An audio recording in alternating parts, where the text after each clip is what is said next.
MV. Cherian sir മധുരയിൽ പോയ ആദ്യ കാലഘട്ടങ്ങളിലൊക്കെ തൻ്റെ കയ്യിൽ നാണയത്തൊട്ടുകളുടെ ദൗർലഭ്യം വളരെയേറെ അധികമായിരുന്ന ഒരു കാലഘട്ടവും വളരെ കഷ്ടതയും സങ്കീർണതയും നിറഞ്ഞ ഒരു സാഹചര്യവും ഒക്കെ തൻ്റെ മുമ്പിൽ വന്നപ്പോൾ താൻ വളരെയേറെ വിഷമിച്ചു.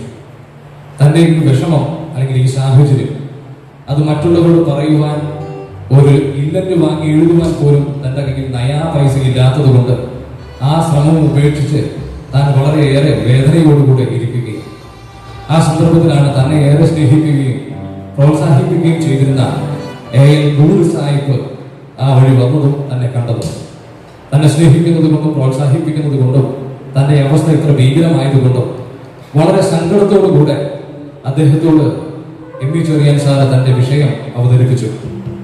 താൻ കടന്നു പോകുന്ന സാഹചര്യങ്ങളെയൊക്കെ വിവരിച്ചു. അപ്പോൾ ഗൂഡ് സാഹിബ് തന്നോട് തിരിച്ചു ചോദിച്ചു, അല്ലയോ ചെറിയാനെ, നീ സേവിക്കുന്നത് ആരെയാ? ആ സേവിക്കുന്ന വ്യക്തി എന്തേ ഇപ്പോൾ ജീവിച്ചിരിക്കുന്നില്ലയോ? ആ വ്യക്തി മരണം കൊണ്ട് അവസാനിച്ചുവോ? നിന്നെ സഹായിക്കാൻ കഴിയാത്ത ഒരാളെയാണോ നീ സേവിക്കുന്നത് എന്ന് ചോദിച്ചു. ചെറിയാൻ സാറിന്റെ ഉള്ളിൽ അതുവരെ ഉണ്ടായിരുന്ന എല്ലാ സങ്കടവും മാറി. കാരണം താൻ സേവിക്കുന്ന, തന്നെ വിളിച്ച് ആ ശുശ്രൂഷയ്ക്ക് ഭരമേൽപ്പിച്ചിരിക്കുന്ന ദൈവം ജീവിക്കുന്നവനാണെന്നുള്ള തിരിച്ചറിവ് തന്നിൽ രൂഢമൂലമായിട്ട് ആ മാറ്റം നൽകുവാൻ ഇടയാക്കി തീർത്തപ്പോൾ താൻ ഇങ്ങനെ എഴുതി, കലുഷത ഇനി അകറ്റിയിട്ട് അലസരാവാതെ ജീവിക്കുവാൻ ഞാൻ ഇനി ഓടുകയാണ്, ഈ ജീവിക്കുന്ന നാഥനെ പിന്തുടരുകയാണ്. മറ്റൊരു ഗാനത്തിൽ താൻ ഇങ്ങനെ തന്നെയാണ് എഴുതിയത്, എന്നേശു ജീവിക്കുന്ന ആകയാൽ ഇനി ഞാൻ അവനോടൊപ്പം ജീവിക്കുകയാണ്. തന്നെ പിരിഞ്ഞിട്ട് എനിക്ക് യാത്രയില്ല, താൻ എന്നോട് കൂടെയുള്ളത് കൊണ്ട്. യേശു കർത്താവ് ഉയർത്തെഴുന്നേറ്റിരിക്കുന്നു. ആ ഉയർത്തെഴുന്നേറ്റ യേശു കർത്താവ് എന്നോട് കൂടെയുള്ളത് കൊണ്ട് എന്റെ ഏത് ദുഃഖത്തിലും എന്റെ ഏത് പ്രയാസത്തിലും സങ്കടത്തിലും സഹായിക്കാൻ കഴിവുള്ളവൻ. അതുകൊണ്ട് എന്റെ കലുഷതയ്ക്കും എന്റെ പ്രതിസന്ധികൾക്കും വിരാമമിടുന്നു. ഇതാ ഞാൻ ദൈവത്തിനു വേണ്ടി ഓടുകയാണ്, എന്നെ ജീവിക്കുന്നു, അതുകൊണ്ട് ഞാനും ജീവിക്കുന്നു. അടുത്ത ഗാനം നമുക്ക് സുപരിചിതമായ യേശു ക്രിസ്തു ഉയർത്ത് ജീവിക്കുന്നു, പരലോകത്തിൽ ജീവിക്കുന്നു എന്നുള്ളൊരു ഗാനമാണ് പ്രിയ സഹോദരന്മാർ ആലപിക്കുന്നത്.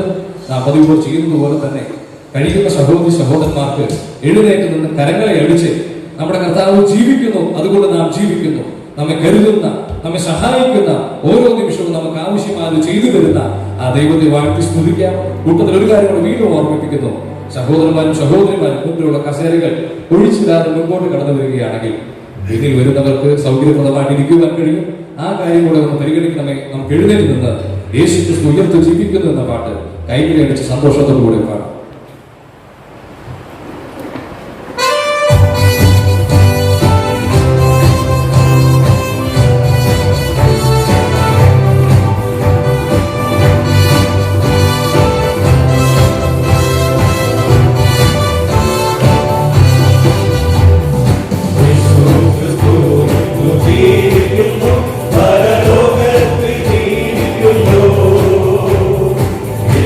Jesús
ദൈവനാമം വാഴ്ത്തപ്പെടുമാറാകട്ടെ.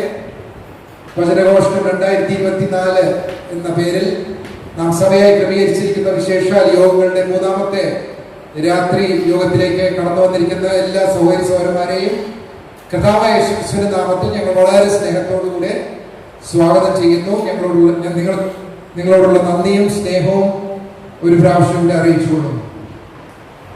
കഴിഞ്ഞ 2 ദിവസവും കർത്താവിന്റെ വചനം ദൈവത്തിന്റെ ദാസനിലൂടെ നമ്മോട് അരുളി ചെയ്തല്ലോ. ആ കേട്ട വചനം നമ്മുടെ ജീവിതത്തിൽ അനുസരിച്ച് ജീവിക്കാൻ തക്കവണ്ണം ദൈവം നമ്മെ സഹായിക്കുമാറാകട്ടെ. ഇന്ന് രാത്രിയും അനുഗ്രഹിക്കപ്പെട്ട ഗാനങ്ങൾ കേൾക്കുവാൻ, ദൈവസന്നിധിയിൽ നമുക്ക് ഒരുമിച്ച് സന്തോഷിപ്പാൻ, നമ്മുടെ കർത്താവിനെ സ്തുതിപ്പാൻ തക്കവണ്ണം ദൈവം നമുക്ക് നൽകിയ അവസരത്തിനായിട്ട് ദൈവത്തെ സ്തുതിക്കാം, സ്തോത്രം ചെയ്യാം.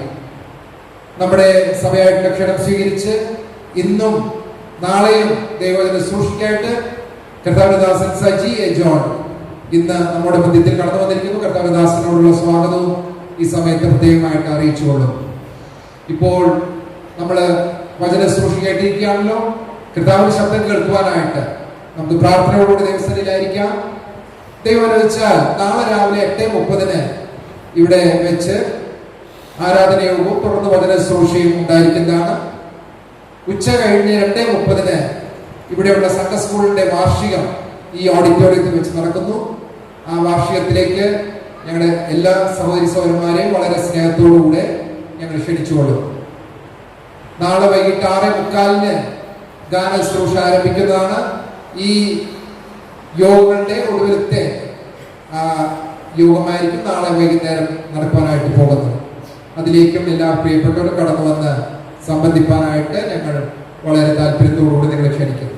ഇന്ന് രാത്രി കടന്നു വന്നിരിക്കുന്ന എല്ലാ ദൈവമക്കളെയും ഓർത്ത് ഞങ്ങൾ ദൈവത്തെ സ്തുതിക്കുന്നു, സ്തോത്രം ചെയ്യുന്നു. ദൈവം നമ്മെ എവരെയും ധാരാളമായിട്ട് അനുഗ്രഹിക്കുമാറായിട്ട്. ഇത്ര നല്ലവനായ ഒരു ദൈവത്തെ രുചിച്ചറിയുവാനായിട്ട് നമ്മുടെ ജീവിതത്തിൽ ലഭിച്ച ഭാഗ്യത്തെ ഓർത്ത് നമുക്ക് ദൈവത്തെ സ്തുതിക്കാം, സ്തോത്രം ചെയ്യാം. ഇപ്പോൾ കർത്താവിന്റെ ദാസൻ നെല്ലിക്കുന്ന് ബ്രദർ ചർച്ചിലെ സഭാ ശുശ്രൂഷകനായിരിക്കുന്ന ഡേവിഡ് ഐസക് മുമ്പോട്ട് കടന്നു വന്ന് പ്രാർത്ഥനയും നമ്മെ നയിക്കുന്നതായിരിക്കും. തുടർന്ന് കർത്താവിന്റെ ദാസൻ സജി എ ദൈവവചനത്തിനുള്ള ആലോചന നമ്മെ അറിയിക്കുന്നതായിരിക്കും. വചന ശുശ്രൂഷ ശേഷം ഒടുവിലായിട്ട് സഹോദരൻ പി വി ആന്റണി പ്രാർത്ഥിച്ച് ആശീർവാദം പറഞ്ഞ് ഇന്നത്തെ മീറ്റിംഗ് അവസാനിക്കുന്നതായിരിക്കും. എല്ലാം അനുഗ്രഹമായി തീരുവാനായിട്ട് ദൈവം നമ്മെ ധാരാളമായിട്ട് സഹായിക്കുവാനാകട്ടെ. ശുശ്രൂഷയ്ക്കായിട്ട് സഹോദരന്മാരെ ക്ഷണിച്ചുകൊള്ളും. നമുക്ക് പ്രാർത്ഥിക്കാം. ഞങ്ങൾ അതിവാത്സല്യമായി സ്നേഹിക്കുകയും ഞങ്ങളെ പരിപാലിക്കുകയും ചെയ്യുന്ന സ്വർഗീയ നല്ല നാഥ, ഈ ശനിയാഴ്ചയുടെ രാത്രി സമയത്ത് അവിടുത്തെ കൃപയാൽ സിയോൻ സഭ തീരുമാനിച്ച് പ്രാർത്ഥിച്ചതുപോലെ ഇവിടെ നടക്കുന്നതായ സുവിശേഷ യോഗത്തിൻ്റെ 3ാമത്തെ രാത്രിയിലും ഇത്രയും സൗകര്യന്മാരെ ക്ഷേമത്തോടെ ഈ ഓഡിറ്റോറിയത്തിലേക്ക് കൊണ്ടുവന്ന തിരുനാമത്തിന് സ്തോത്രം. തിരിഞ്ഞു നോക്കുമ്പോൾ 1 നൂറ്റാണ്ടുകളായി ദൈവശബ്ദം കേട്ട ഈ മണ്ണിൽ വീണ്ടും ദൈവത്തിൻ്റെ കാഹളം കേൾപ്പിക്കാൻ തക്കവണ്ണം ഈ സഭയ്ക്ക് കൊടുത്ത കാഴ്ചപ്പാടിനായ തിരുനാമത്തിന് സ്തോത്രം. 2 ദിവസങ്ങളായി മറ്റപ്പെടാത്ത സുവിശേഷത്തെക്കുറിച്ച്, ദൈവകൃപയുടെ ആ നന്മയെക്കുറിച്ച് വ്യക്തമായ വിധത്തിൽ കർത്താവെ അവിടുത്തെ ഭൃത്യൻ സംസാരിപ്പാനിടയായി. തുടർന്നും 3ാമത്തെ രാത്രിയിൽ അവിടുത്തെ ദാസനെ മധുരമായ ഞങ്ങളുടെ മധ്യത്തിലേക്ക് അയച്ചതിനായ തിരുനാമത്തിന് സ്തോത്രം. കർത്താവെ, ഇവിടെയുള്ള ആ യുവാക്കന്മാർ, ഈ സഭയിലെ യുവാക്കന്മാർ കർത്താവിന്റെ കൃപയ്ക്കനുസരിച്ച് അനുഗ്രഹിക്കപ്പെട്ട കർത്താവ് എഴുതിയ പാട്ടുകൾ പാടി അവരോട് ചേർന്ന് ഞങ്ങൾക്ക് ദൈവത്തെ സ്തുതിപ്പാൻ കർത്താവിടെയാക്കിയ കർത്താവിന് നന്ദി പറയുകയാണ്. സംഗീതത്തിൽ കൂടി കർത്താവായ യേശുക്രിസ്തുവിനെ ഉയർത്തുവാൻ കർത്താവ് സഹായിച്ചു. സ്തോത്രം. കർത്താവെ സഹായിച്ച പ്രിയ യുവാക്കന്മാർക്കായ നന്ദിയോടെ സ്തുതിക്കുന്നു.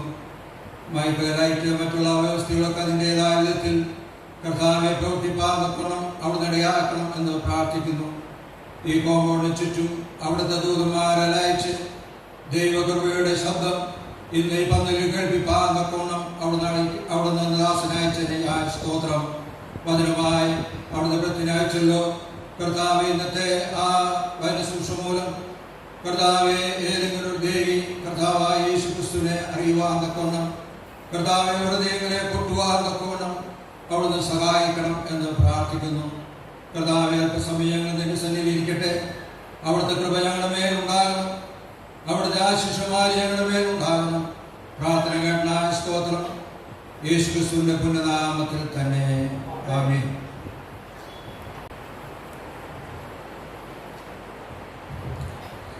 മഹാദൈവവും നമ്മുടെ കർത്താവും രക്ഷിതാവുമായ യേശുക്രിസ്തുവിന്റെ നിസ്തുല്യമായ നാമത്തിൽ നിങ്ങൾക്കേവർക്കും എൻ്റെ സന്ധ്യാവന്ദനം. എളിയവനാകുന്ന എനിക്ക് ഇവിടെ സിയോൻ പ്രഥമസഭയിൽ ക്രമീകരിച്ച ഈ ശുശ്രൂഷയിലേക്ക് കടന്നു വന്ന് കർത്താവിൻ്റെ വചനം ശുശ്രൂഷിക്കാനായിട്ട് വലിയവനായ ദൈവം എനിക്ക് നൽകിക്കുന്ന ഈ കൃപയ്ക്കായിട്ട്, ഈ നല്ല അവസരത്തിനായിട്ട് ഞാൻ നന്ദി നിറഞ്ഞ ഹൃദയത്തോട് ദൈവത്തിന് സ്തോത്രം ചെയ്യുന്നു. ഇങ്ങനെ ഒരു അവസരം ഒരുക്കി തന്ന സ്ഥലം സഭയുടെ ഉത്തരവാദിത്തപ്പെട്ടവരോട് വളരെയധികം നന്ദി ഉള്ള ഹൃദയത്തോടെ എൻ്റെ നന്ദി രേഖപ്പെടുത്തുന്നു. ഇന്ന് രാത്രിയിൽ നമുക്ക് അല്പസമയത്തെ ചിന്തയ്ക്ക് വേണ്ടി യാക്കോബിന്റെ ലേഖനം 1-ാം അധ്യായം അതിൻ്റെ 1-ാമത്തെ വാക്യം നമുക്കൊന്ന് വായിച്ചു കേൾക്കാം. യാക്കോബ് എഴുതിയ ലേഖനം അതിൻ്റെ 1-ാം അധ്യായം 1-ാമത്തെ വാക്യം. ദൈവത്തിന്റെയും കർത്താവായ യേശുക്രിസ്തുവിന്റെയും ദാസനായ യാക്കോബ് എഴുതുന്നത്, ചിതറിപ്പാർക്കുന്ന 12 ഗോത്രങ്ങൾക്കും വന്ദനം. നാം ഈ വേദഭാഗത്തേക്ക് വരുമ്പോൾ നമുക്ക് വളരെ വ്യക്തമായിട്ട് അറിയാവുന്ന ഒരു കാര്യമാണ്, ഈ ലേഖനത്തിന്റെ എഴുത്തുകാരൻ എന്ന് അറിയപ്പെടുന്ന യാക്കോബ് കർത്താവായ യേശുക്രിസ്തുവിന്റെ സഹോദരനായ യാക്കോബാണ്. ഈ യാക്കോബിന്റെ മറ്റൊരു സഹോദരനായിരുന്നു യൂദ. നമുക്കറിയാം, ജനറൽ എപ്പിസിൽസ് എന്ന പേരിൽ പൊതുലേഖനം എന്ന നിലയിൽ അറിയപ്പെടുന്ന 7 ലേഖനങ്ങൾ വിശുദ്ധ തിരുവഴുത്തിലുണ്ട്. അതിൽ 1-ാമത്തെ ലേഖനമാണ് യാക്കോബിന്റെ ലേഖനം. യൂദായുടെ ലേഖനത്തോടുകൂടെ ആണ് അത് അവസാനിക്കുന്നത്. ഈ 2 ലേഖനങ്ങളും എഴുതിയിരിക്കുന്നത് കർത്താവായ യേശുക്രിസ്തുവിന്റെ സഹോദരന്മാരാണ്. നാം ദൈവത്തിന്റെ വചനത്തിലേക്ക് കടന്നു വരുമ്പോൾ മത്തായി സുവിശേഷം 13-ാം അധ്യായം അതിന്റെ 55-ാം വാക്യത്തിലും, മർക്കോസിന്റെ സുവിശേഷം 6-ാം അധ്യായം 3-ാം വാക്യത്തിലും മറ്റ് ചില വാക്യങ്ങളിലുമൊക്കെ കാണുവാൻ കഴിയും, കർത്താവായ യേശുക്രിസ്തുവിന് ഏറ്റവും കുറഞ്ഞത് 4 സഹോദരന്മാരും കുറഞ്ഞത് 2 സഹോദരിമാരെങ്കിലും ഉണ്ടായിരുന്നു. യേശുവിന്റെ അമ്മയായ മറിയ അവന്റെ വളർത്തപ്പനായ യോസേഫിൽ ജന്മം കൊടുത്ത മക്കളായിരുന്നു അത്. അവർ യാക്കോബ്, യോസെ, യൂദ, ശീമോൻ എന്ന സഹോദരന്മാരായിരുന്നു എന്ന് വിശുദ്ധ വേദപുസ്തകത്തിൽ എഴുതിയിട്ടുണ്ട്. നാം സങ്കീർത്തനം 69:8 വായിക്കുമ്പോൾ യേശുക്രിസ്തു സഹോദരന്മാരാണ് ഇവർ എന്നുള്ളത് എന്റെ അമ്മയുടെ മക്കൾ എന്നുള്ള നിലയിൽ മശീഹ സങ്കീർത്തനത്തിൽ പറഞ്ഞിരിക്കുന്നതായിട്ട് കാണുവാൻ കഴിയും. അതുകൊണ്ട് മശീഹ സങ്കീർത്തനത്തിന്റെ നിറവേറൽ എന്നുള്ള നിലയിൽ യേശുക്രിസ്തുവിന്റെ സഹോദരന്മാർ അവന്റെ അമ്മയുടെ ഉദരത്തിൽ നിന്ന് ജനിച്ചവരാണ് എന്ന് നമുക്കറിയാം. മത്തായി സുവിശേഷം 1-ാം അധ്യായം 25-ാം വാക്യത്തിലേക്ക് വരുമ്പോൾ നമുക്ക് കാണുവാൻ കഴിയും, യോസേഫ് മറിയെ യേശുക്രിസ്തു എന്ന ആദ്യജാതൻ ജനിക്കുന്നത് വരെ അവൻ അവളെ പരിഗ്രഹിച്ചില്ല എന്ന് എഴുതിയിട്ടുണ്ട്. അതുകൊണ്ട് യേശുക്രിസ്തുവിന്റെ സഹോദരന്മാർ എന്ന് പറയുന്നത് യേശുക്രിസ്തുവിന്റെ വളർത്തപ്പനായ യോസേഫിൽ നിന്നും മറിയയ്ക്ക് ജനിച്ചവരാണ്. അതുകൊണ്ട് അവർ അർത്ഥ സഹോദരന്മാരാണ്. അതുകൊണ്ട് യേശു കർത്താവിന് സഹോദരന്മാർ ഉണ്ടായിരുന്നു. ആ സഹോദരന്മാരിൽ ഒരാളായിരുന്നു ഈ യാക്കോബ്. യാക്കോബ് എഴുതിയ ലേഖനത്തിൽ അദ്ദേഹം പറയുകയാണ്, ദൈവത്തിന്റെയും കർത്താവായ യേശുക്രിസ്തുവിന്റെയും ദാസനായ യാക്കോബ്. നാം യോഹന്നാന്റെ സുവിശേഷം പഠിക്കുമ്പോൾ അവിടെ 7-ാം അധ്യായം 1 മുതൽ 4 വരെയുള്ള വാക്യങ്ങൾ നിങ്ങൾ ശ്രദ്ധിച്ചു പഠിക്കുകയാണെങ്കിൽ ഒരു കാര്യം കാണുവാൻ കഴിയും, യേശുക്രിസ്തുവിന്റെ സഹോദരന്മാർ അവനെ പരിഹസിക്കുന്നവരായിരുന്നു. യേശുക്രിസ്തുവിനെ അവർ അംഗീകരിച്ചില്ല എന്ന് കാണുവാൻ കഴിയും. അങ്ങനെയാണെങ്കിൽ നമുക്ക് ഈ ചിത്രം ഒന്ന് വളരെ വ്യക്തമായിട്ട് ഒന്ന് നമ്മുടെ മനസ്സിലേക്ക് കൊണ്ടുവരാം. കർത്താവായ യേശുക്രിസ്തു അവൻ കന്യകയുടെ മകനായി ഈ ഭൂമിയിൽ ജാതനായി. ഏകദേശം 2000 വർഷങ്ങൾക്ക് മുമ്പ് യഹൂദിയിലെ ബേത്ലഹേമിലാണ് ക്രിസ്തു ജനിച്ചത്. എന്നാൽ ആ ക്രിസ്തുവിന്റെ ജനനത്തിന് ശേഷം അവന്റെ അപ്പൻ വളർത്തപ്പനായ യോസേഫിനും മറിയയ്ക്കും മക്കൾ ജനിച്ചു. അങ്ങനെ ഈ മക്കൾ ആ കുടുംബത്തിൽ ഒന്നിച്ചു വളർന്നു. നാം ഏകദേശം 12 വയസ്സുള്ള യേശു തന്റെ മാതാപിതാക്കളുമായി യെരൂശലേം ദേവാലയത്തിലേക്ക് പോകുന്നത് കാണുന്നുണ്ട്. അതിനുശേഷം യോസേഫിനെ കുറിച്ച് നാം അധികം കാണുന്നില്ല. അവിടെ നിന്ന് ഒരു സത്യം വേദ പഠിതാക്കൾ പറയുന്നു, ആ കാലമായപ്പോഴത്തേക്കും യോസേഫ് മരിച്ചിരുന്നു. പിന്നീട് യേശു കർത്താവാണ് ഈ കുടുംബത്തെ പോറ്റിയത്. അതുകൊണ്ട് അദ്ദേഹം തന്റേതായ ജോലികളൊക്കെ ചെയ്ത് അനിയന്മാരെ കെയർ ചെയ്തു എന്നും പറയപ്പെടുന്നു. അങ്ങനെയാണെങ്കിൽ യേശു കർത്താവ് വളർന്നു. അദ്ദേഹം ഏകദേശം 30 വയസ്സുള്ളപ്പോൾ തന്റെ പരസ്യ ശുശ്രൂഷയ്ക്ക് വേണ്ടി ഇറങ്ങിത്തിരിച്ചു. യേശു കർത്താവ് പരസ്യ ശുശ്രൂഷയിലായിരുന്ന നാളുകളിൽ യേശുവിന്റെ സഹോദരന്മാർ അവനെ വിശ്വസിച്ചില്ല.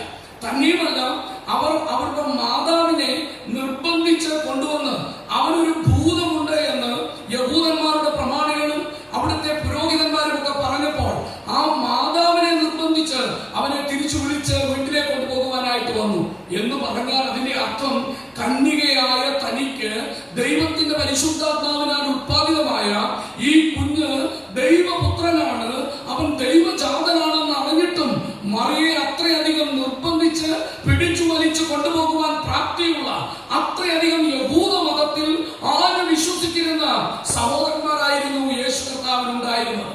അങ്ങനെ യേശു കർത്താവിന്റെ സഹോദരന്മാരിൽ യേശുവിന് ശേഷമുള്ള മൂത്ത യാക്കോബ്, ഈ യാക്കോബ് ഒരു നാസീർ വ്രതസ്ഥനായിരുന്നു. അദ്ദേഹം യഹൂദ മതത്തോട് വളരെയധികം സമർപ്പണമുള്ളവനായിരുന്നു. ഇദ്ദേഹം അന്നത്തെ പാരമ്പര്യം പറയുന്നത് പോലെയും അന്നത്തെ പുരോഹിതന്മാരും പ്രമാണികളും പറയുന്നത് പോലെ ഒരു കർത്താവ് എന്ന് ക്രിസ്തുവിനെ അംഗീകരിക്കാതെ അവനെ നിഷേധിച്ച് ജീവിതം തുടരുന്ന ഒരു വ്യക്തിയായിരുന്നു. എങ്ങനെയാണ് ഈ യാക്കോബ് യേശു കർത്താവിനെ കണ്ടെത്തിയത്?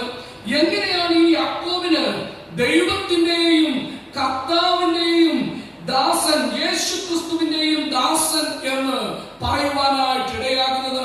എങ്ങനെയാണ് ഈ യാക്കോബ് യേശുവിനെ കർത്താവായിട്ട് അറിഞ്ഞത്? യേശുവിനെ ഒരു യഹൂദൻ കർത്താവ് ഏറ്റുപറയാൻ അത് വളരെയധികം വിഷമമുള്ള ഒരു കാര്യമാണ്. എന്നിട്ടും ഈ യാക്കോബ് യേശുവിനെ എന്തുകൊണ്ട് കർത്താവ് എന്ന് പറഞ്ഞു? എന്താണ് പിന്നീടുള്ള ജീവിതം മുഴുവൻ ഈ കർത്താവിന് വേണ്ടി ജീവിക്കുവാൻ കാരണം? ഇവനെ ദൈവവും കർത്താവുമെന്ന് യാക്കോബ് അംഗീകരിച്ചതിന് കാരണം എന്താണ്? പ്രിയപ്പെട്ടവരെ, ഇത് നമ്മളെ ഹഠാത് ആകർഷിക്കുന്ന ഒരു വിലയേറിയ സത്യമാണ്. ഞാൻ ആ കാര്യത്തിലേക്ക് നിങ്ങളെ കൊണ്ടുവരുന്നതിന് മുമ്പ് യാക്കോബിന്റെ ലേഖനത്തോടുള്ള ബന്ധത്തിൽ ചില പരാമർശങ്ങൾ കൂടെ നടത്തട്ടെ. യാക്കോബിന്റെ ലേഖനം ഏകദേശം AD 45 അവസാനം അല്ലെങ്കിൽ 46 ആരംഭത്തിൽ എഴുതി എന്നാണ് വേദപണ്ഡിതന്മാർ പറയുന്നത്. ഈ യാക്കോബ് തന്റെ ലേഖനം എഴുതുന്നതിന്റെ തൊട്ടു തലേ വർഷം AD 44 അന്നാണ് ഹെരോദ് അഗ്രിപ്പ രാജാവ്, ഹെരോദ് അഗ്രിപ്പ ഒന്നാമൻ, അദ്ദേഹം യോഹന്നാന്റെ സഹോദരനായ യാക്കോബ് എന്ന ഒരുവനെ വാൾ കൊണ്ട് കൊന്നത്. അതാണ് അപ്പോസ്തല പ്രവൃത്തി 12-ാം അധ്യായത്തിന്റെ 1 മുതലുള്ള വാക്യത്തിൽ നാം കാണുന്നത്. ആ യാക്കോബിനെ ഹെരോദ് അഗ്രിപ്പ ഒന്നാമൻ വാൾ കൊണ്ട് കൊന്നതിന് ശേഷം പത്രോസിനെയും പിടിച്ച് തടവിലാക്കി എന്ന സംഭവം നമ്മൾ വായിക്കുന്നുണ്ട്. അങ്ങനെ ഈ യാക്കോബ് എന്ന് പറയുന്ന ഈ യോഹന്നാൻ അപ്പോസ്തലന്റെ സഹോദരനായ യാക്കോബിന്റെ ആ രക്തസാക്ഷിത്വത്തിന് ശേഷം വിശ്വാസികളാകെ ഭീതിതരായി കഴിയുമ്പോൾ അതിന് ചുരുക്കം ചില വർഷങ്ങൾക്ക് മുമ്പ്, ഏകദേശം 12 വർഷം മുമ്പായിരിക്കാം, സ്തെഫാനോസ് എന്ന ആദ്യ രക്തസാക്ഷി അന്നു മുതൽ ക്രൈസ്തവർ പീഡനത്തിലൂടെ കടന്നു പോകുകയാണ്. ആ വലിയ പ്രതികൂലത്തിന്റെ നടുവിൽ യെരൂശലേമിൽ ആയിരുന്നു കൊണ്ട് ഈ യാക്കോബ് എഴുതുന്ന ലേഖനം അതിന് വളരെ പ്രസക്തിയുണ്ട്. അദ്ദേഹം പറയുകയാണ്, വിശ്വാസത്തിൽ ഉറച്ചു നിൽക്കണം, യേശുവിനെ കർത്താവായി അംഗീകരിച്ചുകൊണ്ട് നിങ്ങൾ ധൈര്യത്തോടെ വിശ്വാസത്തിൽ തുടരണം. അങ്ങനെ യേശു ക്രിസ്തുവിന് വേണ്ടി ജീവിച്ച ഒരു ഭക്തനാണ് ഈ യാക്കോബ്. ഈ യാക്കോബിനെ കുറിച്ച് നാം കാണുമ്പോൾ അദ്ദേഹം യേശു കർത്താവിനെ അംഗീകരിച്ചതും അറിഞ്ഞതും എങ്ങനെയാണ്? യേശുവിനെ നിന്ദിച്ച് പരിഹസിച്ച് അംഗീകരിക്കാതെ ഇരുന്ന ഈ യാക്കോബ് യേശുവിനെ അംഗീകരിക്കാൻ ഒരു കാരണമുണ്ട്. നമുക്ക് 1 കൊരിന്ത്യർ 15-ാം അധ്യായം അതിന്റെ 7-ാം വാക്യം ഒന്ന് വായിച്ചു കേൾക്കാം. 1 കൊരിന്ത്യർ 15-ാം അധ്യായം അതിന്റെ 7-ാം വാക്യം. അനന്തരം അവൻ യാക്കോബിനും പിന്നെ അപ്പോസ്തലന്മാർക്കും എല്ലാവർക്കും പ്രത്യക്ഷനായി. അനന്തരം അവൻ യാക്കോബിനും പിന്നെ അപ്പോസ്തലന്മാർക്ക് എല്ലാവർക്കും പ്രത്യക്ഷനായി. നമ്മുടെ കർത്താവായ യേശു ക്രിസ്തു ലോകത്തിന്റെ പാപത്തിന്റെ പരിഹാരത്തിനു വേണ്ടി കാൽവരി ക്രൂശിൽ മരിച്ചു. അവൻ മരിക്കുന്ന ആ നാഴികയിൽ തന്റെ ക്രൂശിൽ കിടന്നുകൊണ്ട് ചുറ്റും നോക്കി അവൻ മറ്റാരെയും കാണായതുകൊണ്ട് തന്റെ അമ്മയുടെ സഹോദരിയായ ശലോമയുടെ മകനായ യോഹന്നാനോട് പറഞ്ഞു, യോഹന്നാനെ, ഇതാ നിന്റെ അമ്മ. എന്നിട്ട് തന്റെ അമ്മ മറിയോട്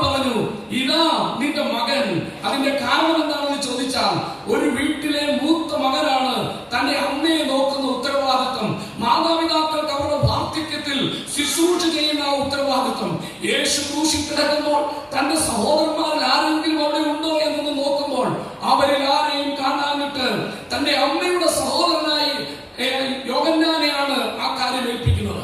അതുകൊണ്ട് നമുക്ക് മനസ്സിലാക്കുവാൻ കഴിയും, യേശുവിന്റെ ക്രൂശീകരണത്തിന്റെ സമയത്ത് പോലും യേശു കർത്താവിന്റെ സഹോദരന്മാരിൽ ആരും തന്നെ ആ ക്രൂശിന്റെ ചുവട്ടിൽ ഇല്ലായിരുന്നു.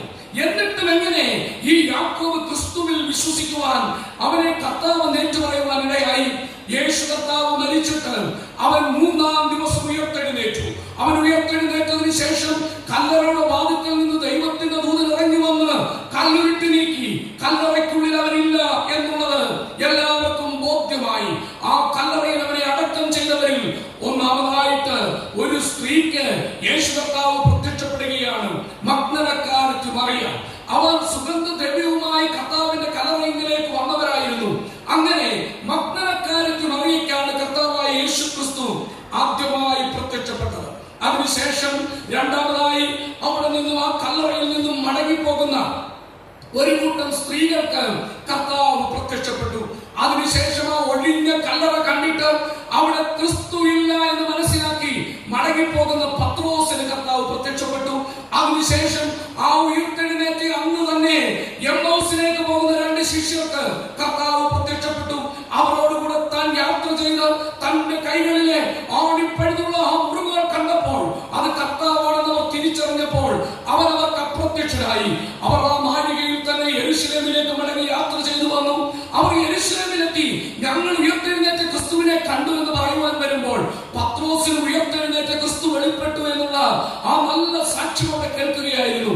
അവർ ഞങ്ങൾക്കും കർത്താവ് വെളിപ്പെട്ടു എന്ന് പറയാൻ തുടങ്ങുമ്പോൾ അവരുടെ നടുവിൽ കർത്താവായ യേശു ക്രിസ്തു വന്ന് പ്രത്യക്ഷപ്പെട്ടിരിക്കുന്നു. അങ്ങനെ അപ്പോസ്തലന്മാർ തോമാസ് ഒഴികെ 10 പേരുടെ നടുവിൽ അന്ന് കർത്താവ് പ്രത്യക്ഷപ്പെട്ടു. അപ്പോൾ കർത്താവായ യേശു ക്രിസ്തു ഉയർത്തെഴുന്നേറ്റ ആ ദിവസം തന്നെ, ആ ഈസ്റ്റർ സൺഡേയിൽ തന്നെ 5 പ്രാവശ്യം കർത്താവായ യേശു ക്രിസ്തുവിന്റെ പ്രത്യക്ഷതകൾ തന്റെ ശിഷ്യന്മാർക്കുണ്ടായി. അന്ന് തോമാസ് ഇല്ലാഞ്ഞത് കൊണ്ട് ഒരാഴ്ചയ്ക്ക് ശേഷം അടുത്ത ഞായറാഴ്ച ഈ അപ്പോസ്തലന്മാർ 11 പേരും കൂടിയിരിക്കുമ്പോൾ അവരുടെ നടുവിലേക്ക് കർത്താവായ യേശു ക്രിസ്തു വന്നു. എന്നിട്ട് തോമാസിനോട് പറഞ്ഞു, നീ അവിശ്വാസിയാകാതെ വിശ്വാസിയായിരിക്ക എന്ന് പറഞ്ഞുകൊണ്ട് അവന്റെ കൈയിലെ ആണിപ്പഴുതുകളിലേക്ക് വിരലിടുവാൻ, അവന്റെ വിനാപ്പുറത്തേക്ക് അവന്റെ കൈ നടത്തുവാനായിട്ട് തോമാസിനെ വിളിച്ചു. തോമാസ് പറഞ്ഞു, എന്റെ കർത്താവും എന്റെ ദൈവവുമായുള്ളവേ. അത് കഴിഞ്ഞ് 7ാമതായിട്ട് കർത്താവ് പ്രത്യക്ഷപ്പെടുന്നത് യോഹന്നാന്റെ സുവിശേഷം 21-ാം അധ്യായത്തിലേക്ക് വരുമ്പോൾ കർത്താവിന്റെ 7 ശിഷ്യന്മാർ ഗലീല കടലിൽ മീൻ പിടിച്ചുകൊണ്ടിരിക്കുകയാണ്. അവരോട് കരയിൽ നിന്നുകൊണ്ട് കുഞ്ഞുങ്ങളെ കൂട്ടുവാൻ വല്ലതുമുണ്ടോ എന്ന് ചോദിച്ചുകൊണ്ട് തന്റെ സ്നേഹം വളരെ വ്യക്തമായി അവർക്ക് വെളിപ്പെടുത്തി കർത്താവ് അവർക്ക് പ്രത്യക്ഷപ്പെടുന്നത് നാം കാണുന്നു. പിന്നീട് 8ാമതായിട്ട് നാം 1 കൊരിന്ത്യർ 15-ാം അധ്യായത്തിൽ വായിച്ചു കേട്ടതുപോലെ ആ 6ാം വാക്യത്തോട് ചേർന്ന് തന്നെ നമ്മൾ അവിടെ കാണുകയാണ്, ഒരു സമയത്ത് തന്നെ 500-ലധികം പേർക്ക് കർത്താവ് പ്രത്യക്ഷപ്പെട്ടു. പ്രിയപ്പെട്ടവരെ, 500 പേർ ഒന്നിച്ചുള്ളപ്പോൾ അവരുടെ നടുവിൽ ഇറങ്ങി വന്ന് ഉയർത്തെഴുന്നേറ്റ കർത്താവ് പ്രത്യക്ഷപ്പെട്ടെങ്കിൽ യേശു ക്രിസ്തു ഉയർത്തെഴുന്നേറ്റിട്ടില്ല എന്ന് ഈ ലോകത്തിൽ ആരെങ്കിലും വിളിച്ചു പറയുന്നുണ്ടെങ്കിൽ ഉയർത്തെഴുന്നേറ്റ ക്രിസ്തുവിനെ ഒരു സമയത്ത് തന്നെ 500-ലധികം പേർ കണ്ടതുകൊണ്ട് അവർ ഭ്രാന്തന്മാരല്ല, ചിത്തഭ്രമം വന്നവരല്ല, പിന്നെയോ ഉയർത്തെഴുന്നേറ്റ ക്രിസ്തുവിന്റെ സാക്ഷികളാണ്. അവരെ കുറിച്ച് പൗലോസ് കൊരിന്ത്യ ലേഖനത്തിൽ എഴുതി വെച്ചിരിക്കുന്നത് ഇങ്ങനെയാണ്, അവരിൽ ഏറെ പേരും ഇപ്പോഴും ജീവനോടെ ഉണ്ടല്ലോ എന്ന് പറഞ്ഞാൽ അതിന്റെ അർത്ഥം ഈ ലേഖനം വായിച്ചതിന് ശേഷം ഉയർത്തെഴുന്നേറ്റ ക്രിസ്തുവിനെ നേരെ കണ്ടവരോട് ചെന്ന് ചോദ്യം ചോദിക്കുവാൻ ഈ ലേഖനം വായിക്കുന്നവർക്ക് കഴിയും. എങ്ങനെയാണ് കണ്ടത്? വിശദീകരണം അവിടെ നമ്മൾ കാണുകയാണ്. യേശു കർത്താവ് 8ാമത് ഒരു കൂട്ടർ കൂടെ പ്രത്യക്ഷപ്പെട്ടു. ഇനിയും 9ാമത് പ്രത്യക്ഷപ്പെട്ടതാണ് നാം 1 കൊരിന്ത്യർ 15-ന്റെ 7-ാം വാക്യത്തിൽ വായിച്ചത്. അതിന്റെ ശേഷം യാക്കോബിന് പ്രത്യക്ഷപ്പെട്ടു. കർത്താവായ യേശു ക്രിസ്തു യാക്കോബിന് പ്രത്യക്ഷപ്പെട്ടത് എങ്ങനെയാണെന്ന് എനിക്കറിയില്ല. പക്ഷേ ചിലപ്പോൾ ആ പൗലോസിന്റെ മുമ്പിൽ തേജോമയനായി ഈ കർത്താവ് വെളിപ്പെട്ടപ്പോൾ അവൻ തന്റെ വാഹനമൃഗത്തിന്റെ മുകളിൽ നിന്ന് വീണതുപോലെ മഹാ തേജസ്സോടുകൂടെ ഈ യാക്കോബിന്റെ മുമ്പിൽ പ്രത്യക്ഷപ്പെട്ടോ എനിക്കറിഞ്ഞുകൂടാ. അതോ ഈ മഗ്ദലക്കാരത്തി മറിയയുടെ മുമ്പിൽ വന്നിട്ട് മറിയ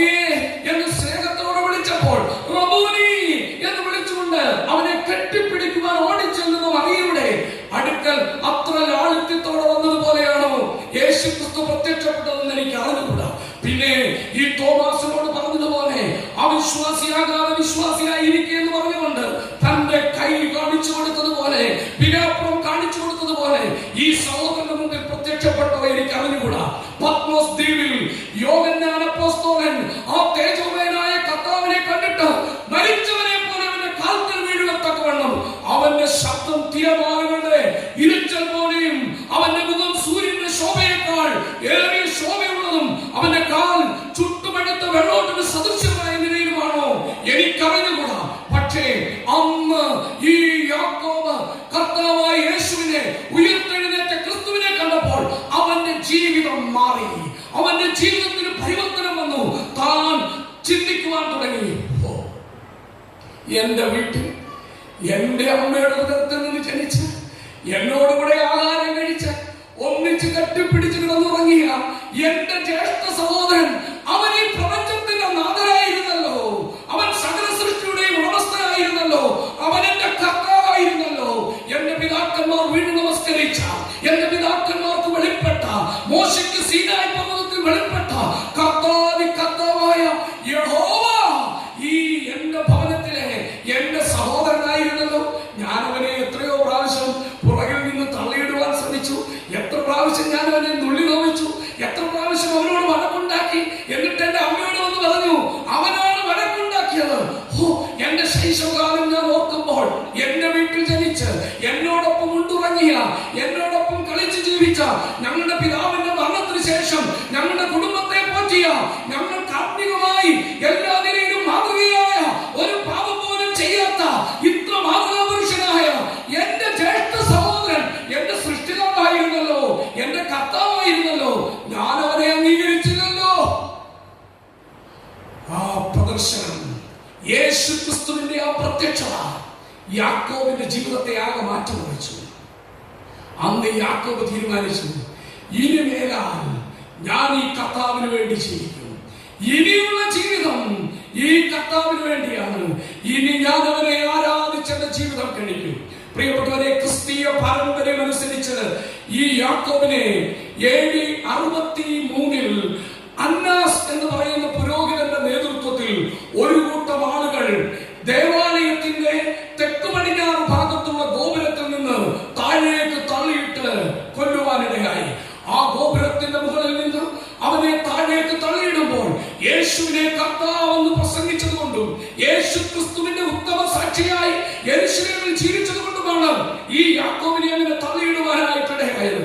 യാക്കോബ് അവിടെ താഴെ വീണ് ആ കിടക്കുമ്പോൾ അവൻ മരിച്ചില്ലായിരുന്നു. അവിടെ കിടന്ന് യാക്കോബ് പിടയ്ക്കുകയാണ്. അപ്പോൾ നെയ്ത്ത് ശാലയിൽ നിന്നും വസ്ത്രം നെയ്യുന്ന ആളുകൾ ഇറങ്ങി വന്ന് അവരുടെ കയ്യിലുള്ള ഗത കൊണ്ട് അല്ലെങ്കിൽ ഇരുമ്പ് ചുറ്റിക കൊണ്ട് അവന്റെ തലക്കടിച്ചടിച്ചടിച്ച് യാക്കോബിനെ കൊന്നു. അപ്പോൾ തന്റെ കർത്താവായ യേശു ക്രിസ്തു, തന്റെ സഹോദരനായ യേശു ക്രിസ്തു ക്രൂശിൽ കിടന്ന് പ്രാർത്ഥിച്ച പ്രാർത്ഥന അവൻ പ്രാർത്ഥിച്ചു, പിതാവേ, ഇവർ ചെയ്യുന്നതിനൊന്നും ഇവർ അറിയാവുകയാണ്, ഇവരോട് ക്ഷമിക്കണമേ. താൻ ഏറ്റെടുത്തത് സ്വർഗത്തിന്റെ ഉടമസ്ഥനായ, സകല പ്രപഞ്ചത്തിന്റെയും സൃഷ്ടിതാവായ, തന്റെ കർത്താവും രക്ഷിതാവുമായ യേശു ക്രിസ്തുവിനെ കർത്താവായി ഏറ്റെടുത്തതാണെന്ന് നല്ല ബോധ്യമുള്ളത് കൊണ്ട് തന്റെ ശത്രുക്കൾക്ക് വേണ്ടി പ്രാർത്ഥിച്ചുകൊണ്ട് ആ ഭക്തൻ മരണമടയുവാനായിട്ടിടയായി, വിശ്രമത്തിന് വേണ്ടി കർത്താവിന്റെ സന്നിധിയിലേക്ക് പോകുവാനിടയായി. അതാണ് യാക്കോബ്. യാക്കോബ് ഇങ്ങനെ മാറുവാനൊരു കാരണമുണ്ട്. യാക്കോബ് കർത്താവിനെ കണ്ടെത്തി കഴിഞ്ഞപ്പോൾ നമുക്ക് മനസ്സിലാക്കുവാൻ കഴിയുന്നത്, യാക്കോബ് ആകെ മാറി. തന്റെ വീട്ടിലേക്കായിരുന്നു, തന്റെ സഹോദരന്മാരോട് പറഞ്ഞു, നിങ്ങൾ വിചാരിക്കുന്നത് പോലെയല്ല, ഈ യേശു തന്നെയാണ് കർത്താവ്.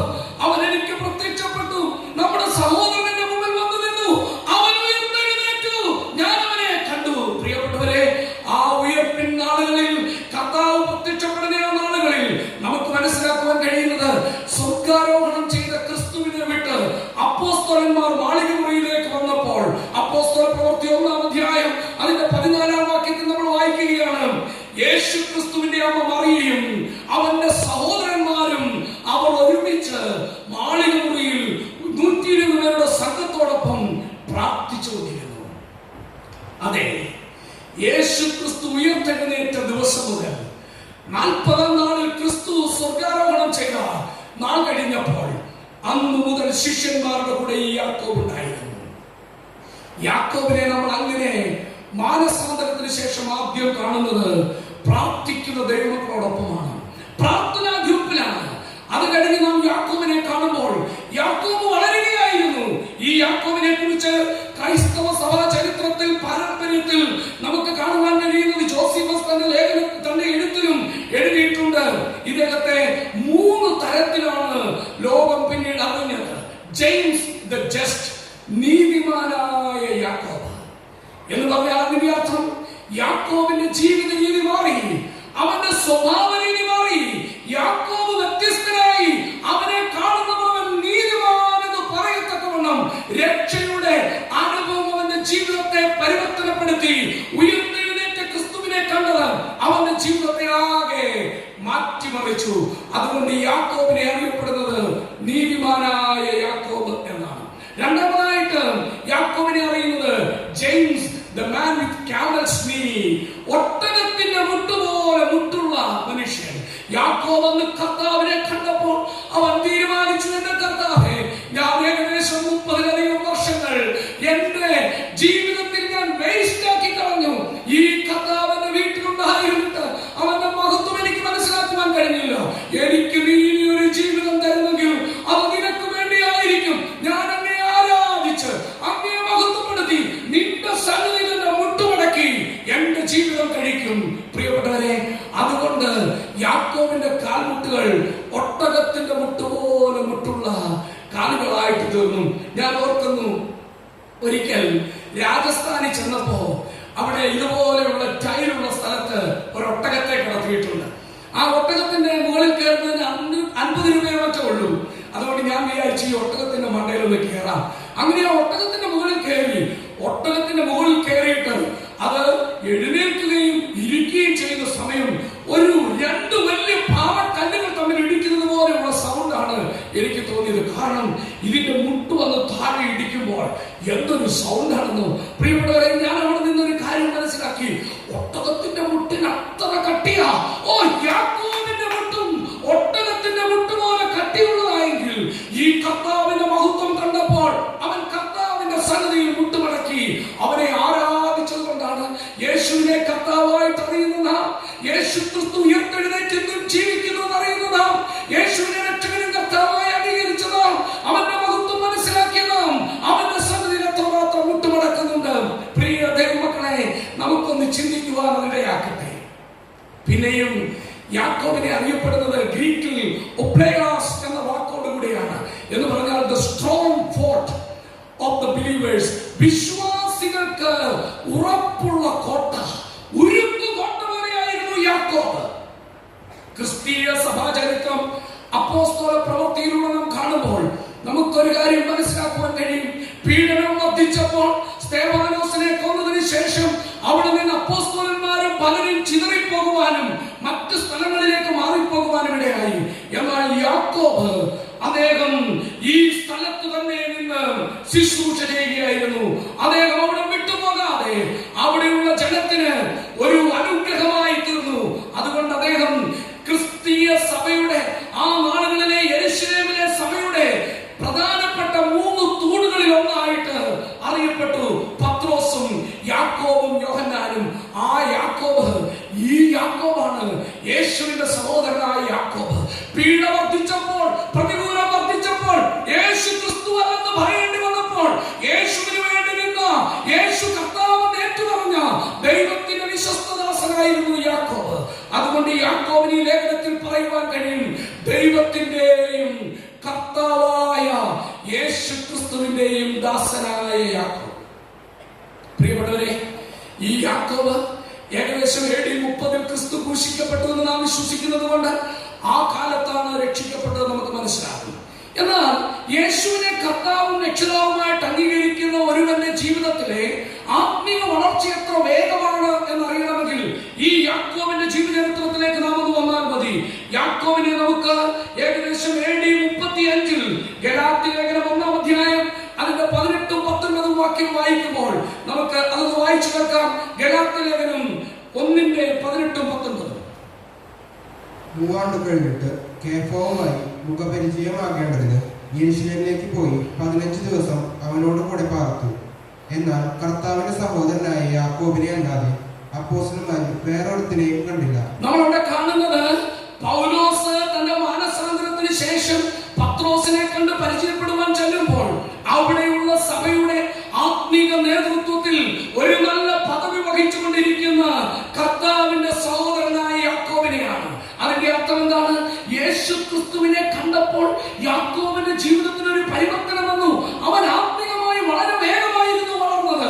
ഏകദേശം AD 30 അവൻ രക്ഷിക്കപ്പെട്ടെങ്കിൽ AD 35 ആയപ്പോഴത്തേക്ക് ഒരു സഭയുടെ മൂപ്പനാകുവാൻ തക്കവണ്ണമുള്ള പ്രാപ്തിയിലേക്ക്, ആത്മീകമായ ഒരു പക്വതയിലേക്ക്, മറ്റ് ശിഷ്യനെ മുമ്പിൽ നിന്ന് നയിക്കുന്ന ഒരനുഭവത്തിലേക്ക് ഈ 35 വയസ്സിന് താഴെയുള്ള യാക്കോബ് ആയിത്തീർന്നുവെങ്കിൽ പ്രിയപ്പെട്ടവരെ, അവന്റെ ജീവിതത്തിലെ ആത്മീക വളർച്ചയൊക്കെ വലുതായിരുന്നു എന്ന് നാം അറിയണം.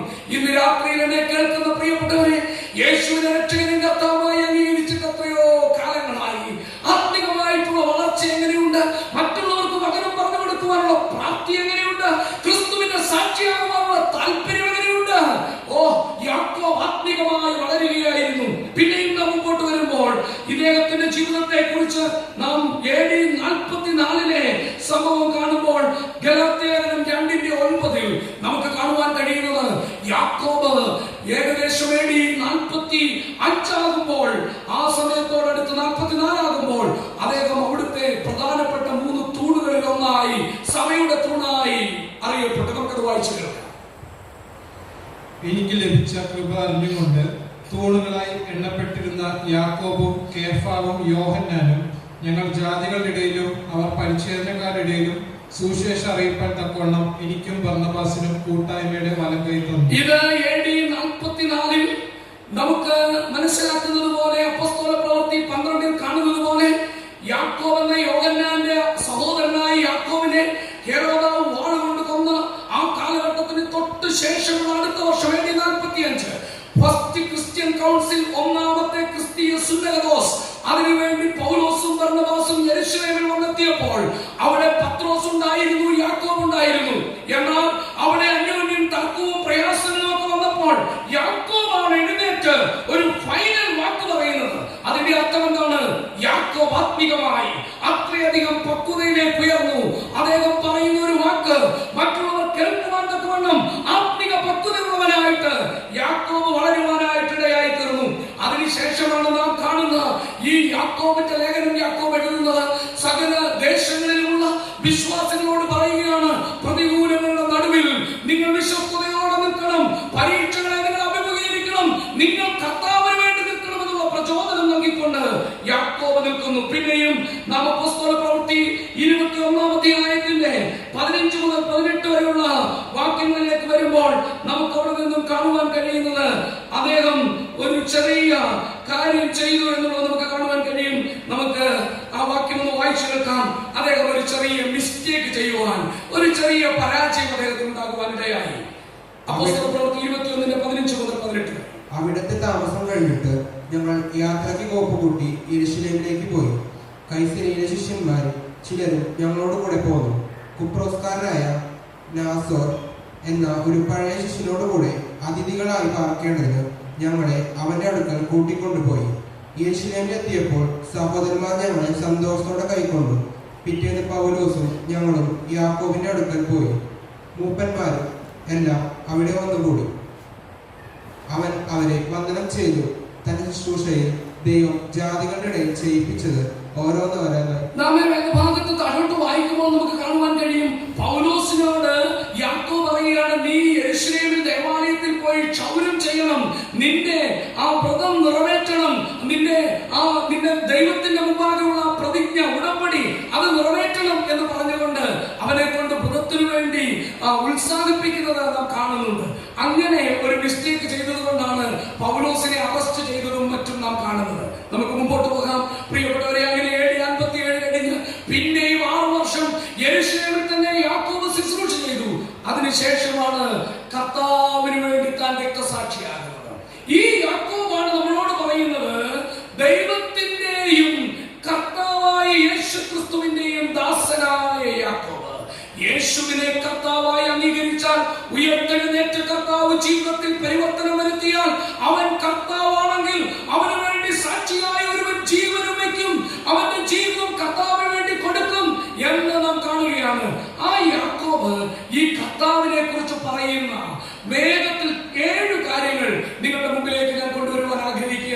ഞാൻ വളരെ വിശദമായിട്ട് വിശദീകരിക്കാതെ ആ കാര്യം പറഞ്ഞു പോകുവാനാണ് ആഗ്രഹിക്കുന്നത്. ഈ കർത്താവ് ആരാണ്? ഇന്ന് രാത്രിയിൽ എന്നെ കേൾക്കുന്ന എന്റെ പ്രിയപ്പെട്ടവരെ, നിങ്ങൾ ആരായിരുന്നാലും നിങ്ങളുടെ ജീവിതയാത്രയിൽ ഒരിക്കൽ യേശുവിനെ കർത്താവും രക്ഷിതാവുമായി അംഗീകരിച്ചേ മതിയാവുകയുള്ളൂ. ഈ ഭൂമിയുടെ മുഖത്ത് വെച്ച് യേശു ക്രിസ്തു കർത്താവെന്ന് ഏറ്റുപറഞ്ഞ് അവനെ രക്ഷകനും കർത്താവായി അംഗീകരിച്ച് നിങ്ങളുടെ ജീവിതത്തിന്റെ നടുനായകത്വം അവന് കൊടുത്തില്ല എങ്കിൽ തീർച്ചയായും ഒരു ദിവസം യേശു ക്രിസ്തു കർത്താവെന്ന് പറഞ്ഞേ മതിയാവുകയുള്ളൂ. നാം ഫിലിപ്പിലെ ലേഖനം 2-ാം അധ്യായം അതിന്റെ 10-11 വാക്യത്തിലേക്ക് വരുമ്പോൾ അവിടെ കാണുവാൻ കഴിയും, യേശു ക്രിസ്തു കർത്താവെന്ന് സകല നാവും എല്ലാ മുഴങ്ങാലും എല്ലാവരും മുഴങ്ങാൻ മടക്കി സകല നാവും ഏറ്റുപറയും യേശു ക്രിസ്തു കർത്താവ്. എന്തിന്? പിതാവായ ദൈവത്തിന്റെ മഹത്വത്തിനായി. ഇന്ന് രാത്രിയിൽ എന്നെ കേൾക്കുന്ന പ്രിയപ്പെട്ടവരോട് ഞാൻ പറയട്ടെ, യേശു ക്രിസ്തു കർത്താവെന്ന് ഇവിടെ വെച്ച് ഏറ്റു പറഞ്ഞില്ലെങ്കിൽ ഒരിക്കൽ കർത്താവിന്റെ മുമ്പാകെ, വെള്ള സിംഹാസനത്തിന്റെ മുമ്പാകെ സകല പാപങ്ങളും വെളിപ്പെട്ടിട്ട് യേശു ക്രിസ്തു കർത്താവെന്ന് ഏറ്റു പറയുകയും നിത്യമായ നരകത്തിലേക്ക്, തീപ്പൊയ്കയിലേക്ക് പോവുകയും ചെയ്യേണ്ടി വരും. പ്രിയ സഹോദരി സഹോദരന്മാരെ, അതിനാണ് ഈ മൈക്കിലൂടെ വിവിധമായ മാധ്യമങ്ങളിലൂടെ ഞങ്ങൾ ഈ സുവിശേഷം പ്രസംഗിച്ച് കേൾപ്പിക്കുന്നത്. ഈ ജീവിതത്തിൽ നിങ്ങൾ ഒരിക്കൽ മാനസാന്തരപ്പെട്ട് എന്റെ പാപത്തിന്റെ പരിഹാരത്തിന് വേണ്ടി കർത്താവായ യേശു ക്രിസ്തു എനിക്ക് പകരമായി കാൽവരി ക്രൂശിൽ മരിച്ചു എന്ന് വിശ്വസിച്ച് യേശുവിനെ ഹൃദയത്തിലേക്ക് രക്ഷകനും കർത്താവായി സ്വീകരിക്കണം. അങ്ങനെയാണെങ്കിൽ നിങ്ങൾക്ക് നിത്യജീവൻ ഉണ്ടാകും, നിങ്ങളുടെ പേര് സ്വർഗ്ഗത്തിൽ എഴുതപ്പെടും. അതല്ല എങ്കിൽ യേശു ക്രിസ്തു കർത്താവ് എന്ന് പറഞ്ഞിട്ട് നിത്യമായ നരകത്തിലേക്ക് പോകേണ്ടി വരും. അപ്പോൾ സ്വർഗത്തിലുള്ള എല്ലാവരും യേശുവിനെ കർത്താവായിട്ട് അംഗീകരിക്കുന്നവരാണ്. നരകത്തിലുള്ളവരും എല്ലാവരും യേശുവിനെ കർത്താവായിട്ട് അല്ലയോ? നരകത്തിൽ പോണേലും യേശു ക്രിസ്തു കർത്താവ് നേറ്റു പറയണം. പക്ഷെ ഇന്ന് കർത്താവ് നേറ്റു പറഞ്ഞാൽ നേരെ സ്വർഗത്തിൽ പോകാം. മരിച്ചിട്ടാണ് യേശു ക്രിസ്തു കർത്താവ് എന്ന് പറയുന്നതെങ്കിൽ പിന്നെ പോകുന്നത് നരകത്തിലേക്കാണ്. അതുകൊണ്ട് ഒരേ ഒരു ജീവിതം, ഒരേ ഒരു മാർഗം, യേശു ക്രിസ്തു തന്നെ വഴിയും സത്യവും ജീവനുമാകുന്നു. അവനിലൂടെ അല്ലാതെ ആർക്കും രക്ഷയില്ല. അതുകൊണ്ട് ഈ ഭൂമിയിലുള്ള സകല മനുഷ്യരും എന്റെ കർത്താവ്, കർത്താവായ യേശു ക്രിസ്തു കർത്താവെന്ന് പറയേണ്ടി വരും. പറഞ്ഞേ മതിയാകും. ഇനി ഈ കർത്താവ് എന്ത് ചെയ്യുന്നവനാണ് എന്ന് ഈ യാക്കോബ് സാക്ഷ്യം പറയുന്നത് നമുക്കൊന്ന് വേഗത്തിൽ കാണാം. 1-ാം അധ്യായം അതിന്റെ 7-ാം വാക്യം. ഇങ്ങനെയുള്ള മനുഷ്യൻ കർത്താവിൽ നിന്ന് വല്ലതും ലഭിക്കും എന്ന് നിരൂപിക്കരുത്. നാം ഇതിന്റെ 5 മുതലുള്ള വാക്യത്തിൽ വായിക്കുന്നത്, നിങ്ങളിൽ ഒരുത്തന് ജ്ഞാനം കുറവാകുന്നുവെങ്കിൽ ഭക്ഷിക്കാതെ എല്ലാവർക്കും ഔദാര്യമായി കൊടുക്കുന്നവനായ ദൈവത്തോട് യാചിക്കട്ടെ, അപ്പോൾ അവന് ലഭിക്കും. എന്നാൽ അവർ ഒന്നും സംശയിക്കാതെ വിശ്വാസത്തോടെ യാചിക്കണം. സംശയിക്കുന്നവൻ കാറ്റടിച്ചടയുന്ന കടൽ തിരക്ക് സമൻ. ഇങ്ങനെയുള്ള മനുഷ്യൻ കർത്താവിൽ നിന്ന് വല്ലതും ലഭിക്കുമെന്ന് നിരൂപിക്കരുത്. പ്രിയപ്പെട്ടവരെ, നാം ദൈവത്തിന്റെ സന്നിധിയിലേക്ക് പ്രാർത്ഥനയ്ക്ക് പോകുന്നവരാണ്. ഇവിടെ ജാതി മത വ്യത്യാസം കൂടാതെ ദൈവവിശ്വാസികളായ സകല മനുഷ്യരും ദൈവത്തെ പ്രീതിപ്പെടുത്തുവാൻ എന്തെങ്കിലുമൊക്കെ ചെയ്ത് ദൈവത്തിന്റെ പ്രതിമയുടെ മുമ്പിലോ ദേവന്മാരുടെ വിഗ്രഹങ്ങളുടെ മുമ്പിലോ എവിടെയുമായിക്കൊള്ളട്ടെ കൈകൂപ്പിക്കൊണ്ട് പ്രാർത്ഥിക്കുന്നത് നമ്മൾ വഴികളെ കാണുന്നുണ്ട്. മനുഷ്യർ പ്രാർത്ഥിക്കുന്നവരാണ്. ദൈവമുണ്ട് എന്ന് വിശ്വസിക്കുന്ന സകലരും പ്രാർത്ഥിക്കുന്നു. എന്നാൽ പ്രാർത്ഥനയ്ക്ക് ഉത്തരം നൽകുന്ന ഒരു ദൈവമുണ്ട്. അത് കർത്താവായ യേശു ക്രിസ്തുവാണ്. കർത്താവ് പ്രാർത്ഥനയ്ക്ക് ഉത്തരം നൽകുന്നവനാണ്. നാം യോഹന്നാന്റെ സുവിശേഷം 14-ൽ ആവർത്തിച്ച് കാണുന്ന 14 മുതൽ 16 വരെ ആവർത്തിച്ച് കാണുന്ന ഒരു കാര്യമുണ്ട്. നിങ്ങൾ യാചിക്കുമ്പോൾ എന്റെ പിതാവ് എന്നെ മഹത്വപ്പെടുത്തേണ്ടതിന് നിങ്ങൾക്ക് നൽകും, എന്റെ പിതാവിനെ മഹത്വപ്പെടുത്തേണ്ടതിന് ഞാനത് നിങ്ങൾക്ക് നൽകും. അതുകൊണ്ട് കർത്താവായ യേശു ക്രിസ്തു പ്രാർത്ഥനയ്ക്ക് ഉത്തരം നൽകുന്നവനാണ്. ഇവിടെ യാക്കോബ് പറയുകയാണ്, നിങ്ങളിൽ ഒരുത്തന് ജ്ഞാനം കുറവാകുന്നെങ്കിൽ ഭക്ഷിക്കാതെ എല്ലാവർക്കും ഔദാര്യമായി കൊടുക്കുന്ന ദൈവത്തോട് യാചിക്കട്ടെ, അപ്പോൾ അവന് ലഭിക്കും. വിശ്വാസത്തോടെ പ്രാർത്ഥിക്കാതെ സംശയത്തോടെ പ്രാർത്ഥിച്ചാൽ കർത്താവ് അവനൊന്നും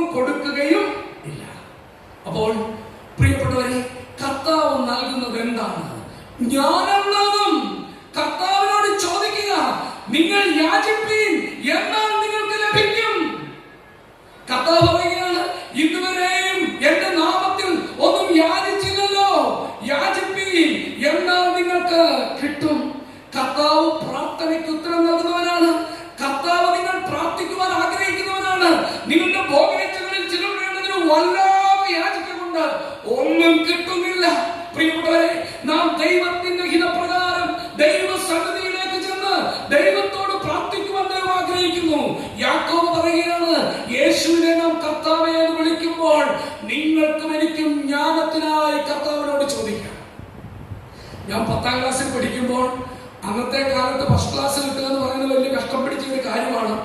അന്ന് ഞാൻ ഈ വാക്യം വായിച്ചാണ് എന്നും പ്രാർത്ഥിച്ചുകൊണ്ടിരുന്നത്.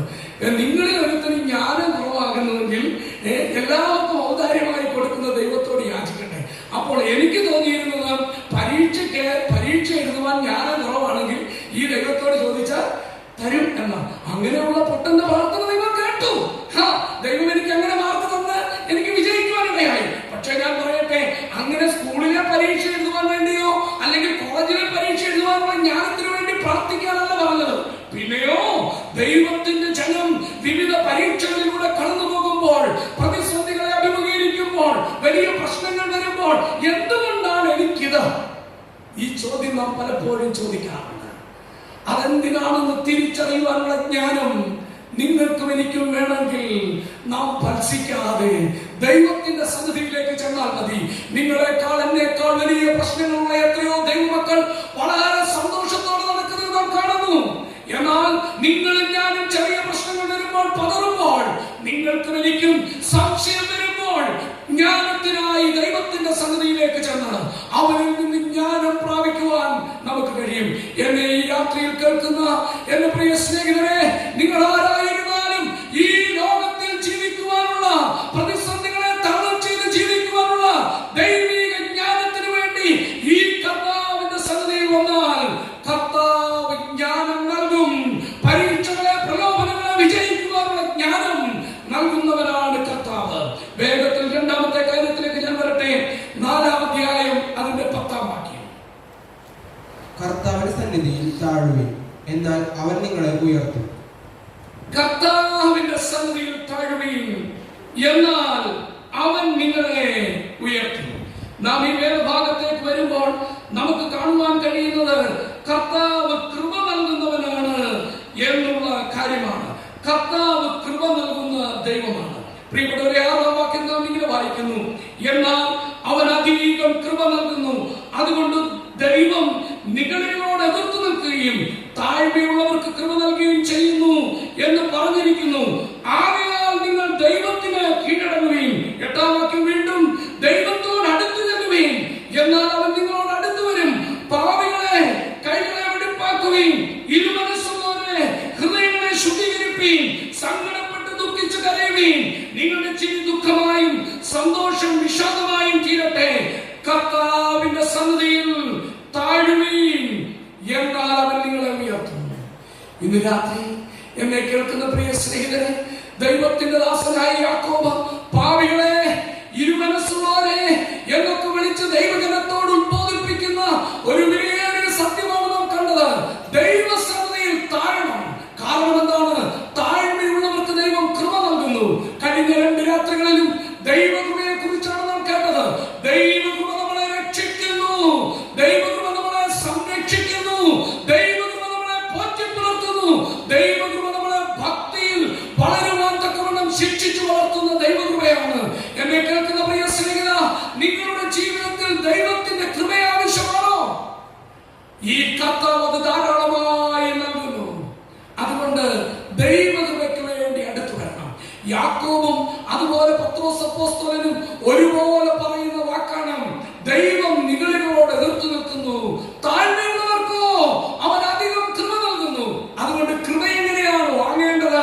ദൈവത്തിന്റെ സന്നിധിയിൽ നമ്മളെ തന്നെ താഴ്ത്തണം. ഈ രാത്രിയിൽ പാപത്തിൽ ഉന്മാദിച്ച് ജീവിക്കുന്ന ഏതെങ്കിലും ഒരു ജീവിതം എന്നെ കേൾക്കുന്നുവെങ്കിൽ, ഈ യേശുക്രിസ്തു കർത്താവോ രക്ഷിതാവോ എന്നുള്ള സംശയത്തിൽ ഇരുമനസ്സോടെ നിൽക്കുന്ന ആരെങ്കിലും എന്നെ ശ്രമിക്കുന്നുവെങ്കിൽ, ഞാൻ പ്രിയ സ്നേഹിതാ നിന്നോട് പറയട്ടെ,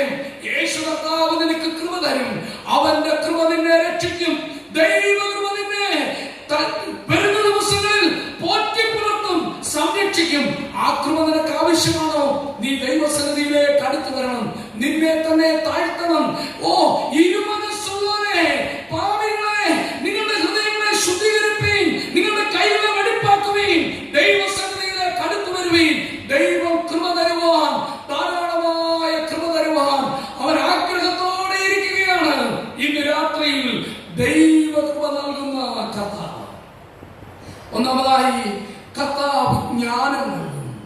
രണ്ടാമതായി, ദൈവം താഴ്മയുള്ളവർക്ക് അധികമായി കൃപ നൽകും.